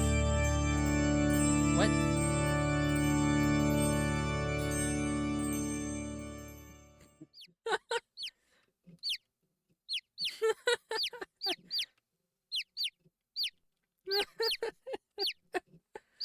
Oh my gosh, that's hilarious. Oh, okay. She didn't get carried off to heaven by the goose. Swan. Please excuse my little outburst. I briefly lost my composure. Most unbecoming behavior for an English gentleman. Forgive me. Oh, Miss Brett. I think it's time you told the court what actually happened that day. The truth this time. Gladly, Her Excellency. About time, too. We're about, like, almost 3.5 hours into this. Yeah, exactly. It was I who took the professor's life using curare. As you surmised, I chose that particular day for one very important reason. The professor had a dental appointment for the extraction of one of his teeth in the morning. So you plan to kill the professor, knowing that no trace of poison will be found in his water. Because curare is unheard of here in Japan. Yes. Of course, I never intended to remain at the restaurant for as long as I did. I only needed to see the professor take one tiny sip of his water and it would all be over. I would place the steak I had ordered in front of him and make it appear as though he had been dining alone, and leave immediately. However, before any of that happened, there was an unexpected visitor at the professor's table. That would be me, I suppose. Yes, you. Who else? Such a trifling matter, but the fact that you decided to come over to greet the professor meant that I had lost my chance to slip away unnoticed. In due course, the professor took a sip of his water and was paralyzed. I made sure he was sitting in his chair such that he wouldn't fall. There was no going back at that point, so I concocted a plan on the spur of the moment. A plan to pin Dr. Watson's murder on this innocent man. I happen to know that the professor always carried a gun. Oh, so it wasn't she didn't carry it in. It was Dr. Wilson that had it. I decided to use that fact to my advantage. I had the bottle of curare in my handbag, and my own pistol concealed under my skirt.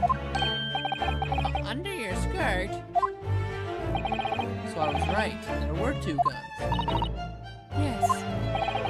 And then I finished my coffee and got to believe. That's when I noticed the professor's gun, which you had presumably placed on the floor. Place where you were sure that I would notice it. And everything went according to plan. You noticed the gun as I intended. And then, just as you bent down to pick it up,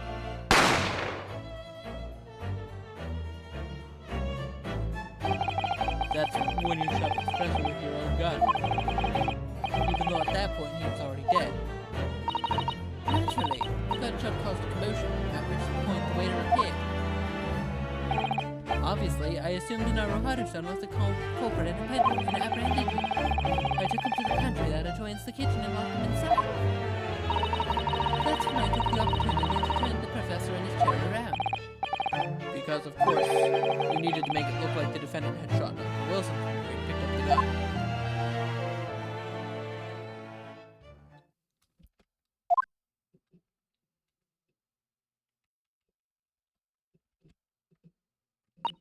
So there you have it. That is the entirety of my misdemeanor. There we go.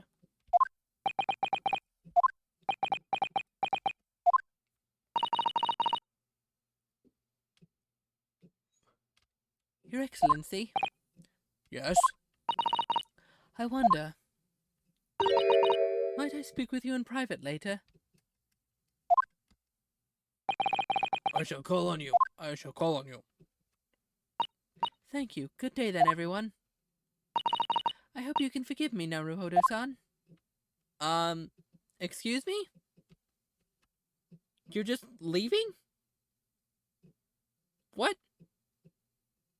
You're just leaving? Why are you just leaving? You see, this trial has finally run its course. I presume the prosecution is in agreement. This can't be. Check it, soon you just I'll take one for this. This rookie's stupid. You'd better start getting used to tough opposition. Huh? Yusuke Naruhodo. What? Yes? This insult to the Aoki family. shall never be forgotten. You've become conceited with age, but the old have to stand aside and be away from the new. It's the way of the world. May you never forget that. Oh. Well, there goes his top knot. Or whatever that was. 1,000 millennia may pass. Still, the Ouchi clan will never measure up to the Naruhodo clan.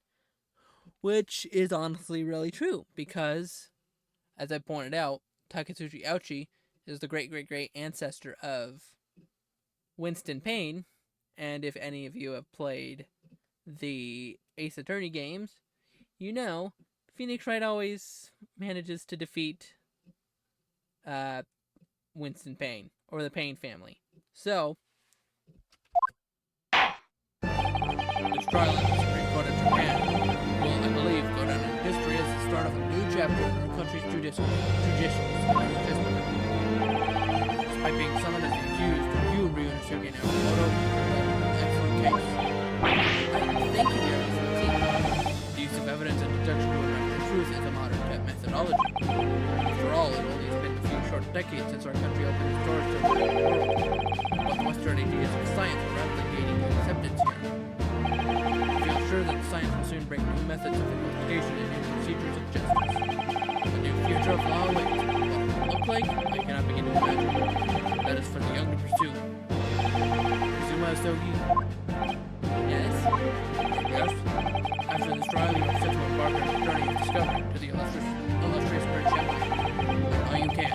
Absorb everything of the wide world you are able to. And do not forget to fulfill the mission imposed on you. Wait, what? A mission?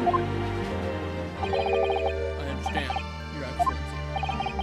What was that about? Why do you look so grave all of a sudden? Ah, never mind. As for you, Ryunosuke Nakamoto. Oh, yes? In you, sense, how can I put it? Unusual potential. I very much look forward to seeing how you carry that on. Thank you, Your Excellency.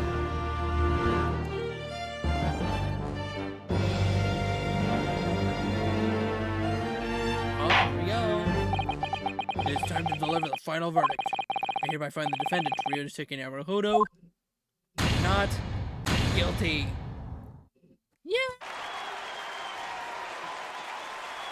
Cherry blossom petals!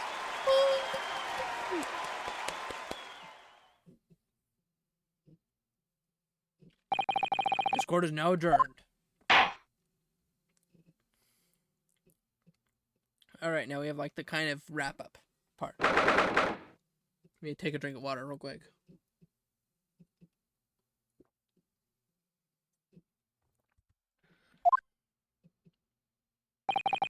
I can't believe it. I can't believe what's happened. I made it. I defended myself and made it through that horrendous trial. Ryunosuke, you finally pulled it off. Congratulations. Well, I couldn't have done it without you. Thank you, Kazuma. No, it was a pleasure to watch you. So, you owe me an extra large sukiyaki place on University Street. Don't forget. Good afternoon, all your hard work is certainly paid off. Oh, Susaka! Congratulations to both of you for proving Naruhodo-san's innocence. Ah, trusty judicial assistant. You worked hard for that result too. Oh no, I didn't do anything. Thank you so much. If we hadn't had that research report of Miss Brett's, I don't know how things could have turned out. Your kind words should really be from your father. I was simply doing as he asked. It was his idea for me to go to the university. Father? Oh yes, of course. Yeah, okay, we saw this.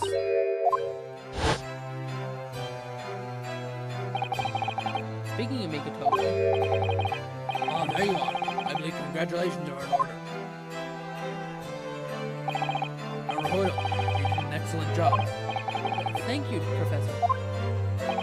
Oh no, it is I who should be thanking you. After all, your efforts to expose the true camera led to the life of my good friend. Good friend? Oh yes, you mentioned that before. You actually invited Dr. Dr. Wilson to Eubank University, wasn't it? Yes, that's right. Professor Mikanova studied overseas himself. He went to study forensic medicine in Great Britain. Presumably that's when you met Dr. Wilson. Exactly. In those days, we worked together in the same hospital. Oh, you work together? I've never heard you mention that before. Oh, it was a long time ago now. Besides, it's your turn, Sophie. Great Britain is a magnificent country. It leads the world. In science, medicine, engineering, culture, and of course, in law. Watch and learn, my boy. See what's happening in the world's largest melting pot. I will. I'll learn all that I can. I swear on this, the spirit of the Osogi clan. You're not taking that sword to Great Britain, are you? Of course I am. The Japanese man's katana is his soul. This blade shows me where I need to go. It cuts down anything that's in my way. Yes, I've definitely seen how sharp it is already with my own eyes. That reminds me, what's happened to the woman? Giselle Brett. After all, she's guilty of murder. Ah, yes. Oh, yes, her. It's not easy to tell you this, but What do you mean? surely she's going to face trial herself now. She's the true culprit, after all. She will be leaving Japan in the very near future for Shanghai. What? Shanghai? Giselle Brett will not appear in court again in this country. I'm certain of that. What? But why not? It's a matter of consular jurisdiction. Oh, and Inspector Olsen. With the hard-fought battle in the courtroom today. Very impressive to watch. Congratulate. But what's all this about consular jurisdiction? We can't try this particular foreigner for her crimes here in Japan. What? We can't try her? But then who? Who's going to bring her to justice? A British consular court will hear her case. Somewhere far away where, of course, this can't be heard. But why a consular court? Professor, I simply don't understand. I thought consular courts were a thing of the past now that we signed the friendship treaty. Yes, in normal circumstances, you're right. Then, so long as this is not a serious incident of a highly political nature to our respective governments, they can invoke a consular court just like that. Oh, can't they? Yes, she's a student, but it doesn't justify our government's making secret agreements about her fate, does it? Something strange is going on. So Miss Brett can't be held accountable for her actions here in Japan. I'm afraid that for the young student, today's trial was nothing more than a game all along. There was never any danger of comeuppance for her. I don't believe it. So we just spent like, gosh, what,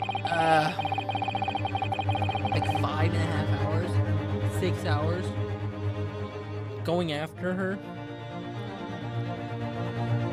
The British government's Foreign Affairs Ministry has demanded that we hand over custody of Miss Brett. They're obviously taking this case of a foreign student committing murder very seriously. But it's all going to change from now on. We can make a change. This is a time of great turmoil, this new era heralded by the start of the 20th century.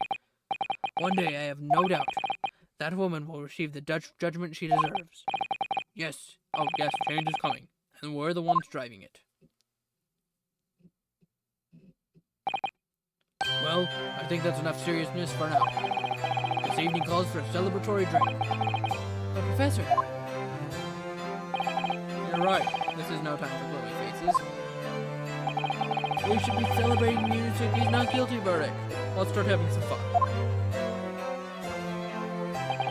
in that case, might I suggest La Carnival? As the head waiter, I should be delighted to provide you with ample food and drink. You're Detective Hosonogi-san, aren't you? Let's not worry about details for now. La Carnival, will you accompany us, Professor? Of course, El Carnival's food is second to none. I I shall go and attend to the paperwork for Naruto's son's release. Oh, yes, thank you.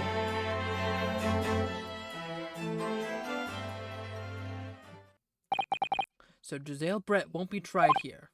I suppose that means I'll never know. I'll never find out why she killed Dr. Wilson. Kazuma. Yes, Ryunosuke? I just wanted to say thanks again, that's all. You really saved my skin today. I didn't do a thing. You were the lawyer in there, weren't you? That defense was all your own work. Your skills made the difference, though. One day I'll bet you'll be the best lawyer in the world. I'm not so sure about that. To be honest, something kept occurring to me over and over again during the trial. I couldn't help thinking that maybe you're the one destined to become a great lawyer, not me. What? Come on, be serious. If I helped you today, it was only right at the very start of the trial. But you have a natural talent for it, for being a defense lawyer. Oh no, not me. All that tense verbal combat? I never want to go through that ever again. I did what you told me to do, that's all. Because I knew I could trust you. That's the point. Sorry? What do you mean, that's the point? Listen, Ryunosuke, do you know what the most crucial weapon is that any lawyer needs in order to win? Knowledge of the law? No. You have the ability to believe. To believe? To believe what? A defense lawyer has to fight for his clients. He has to believe in them at all times. Like you believed in me when I said I didn't do it. I'm human, just like you. I don't have some superhuman ability to know the truth.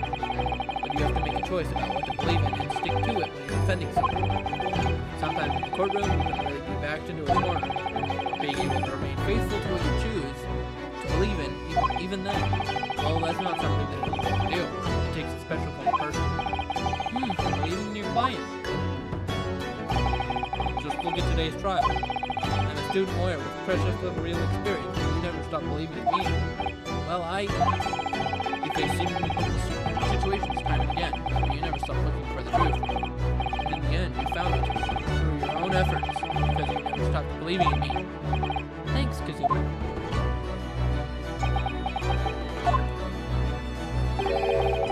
There's something I want to ask you, actually, Ryunosuke. Well, it's a favor, really.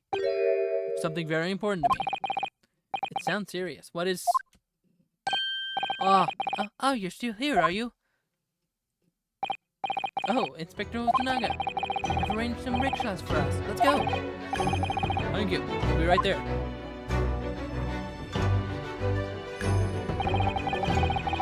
Let's pick up this conversation again later. We should be celebrating right now. First court victory. And your study tour to Great Britain, don't forget. Ah, yes, that too.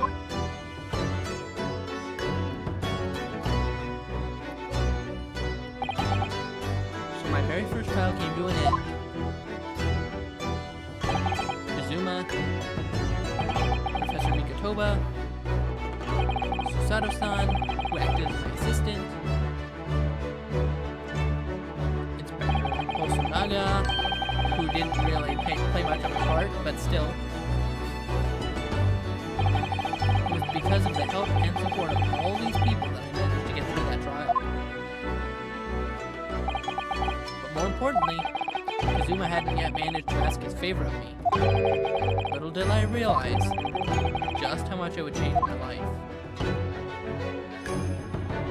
And there we go. There's the end of case 1. No, I didn't realize this would have taken this long. Otherwise, I would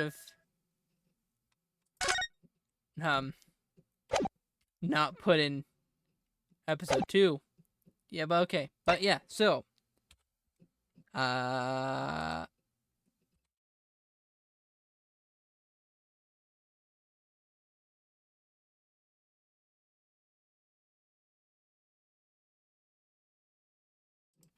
give me 1 second.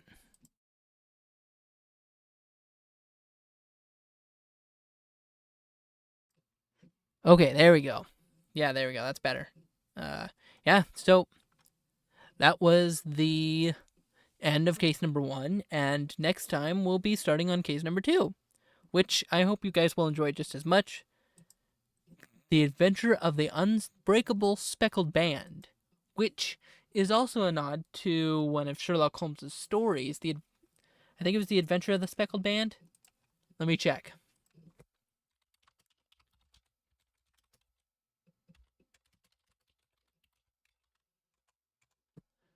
Yeah, the Adventure of the Speckled Band.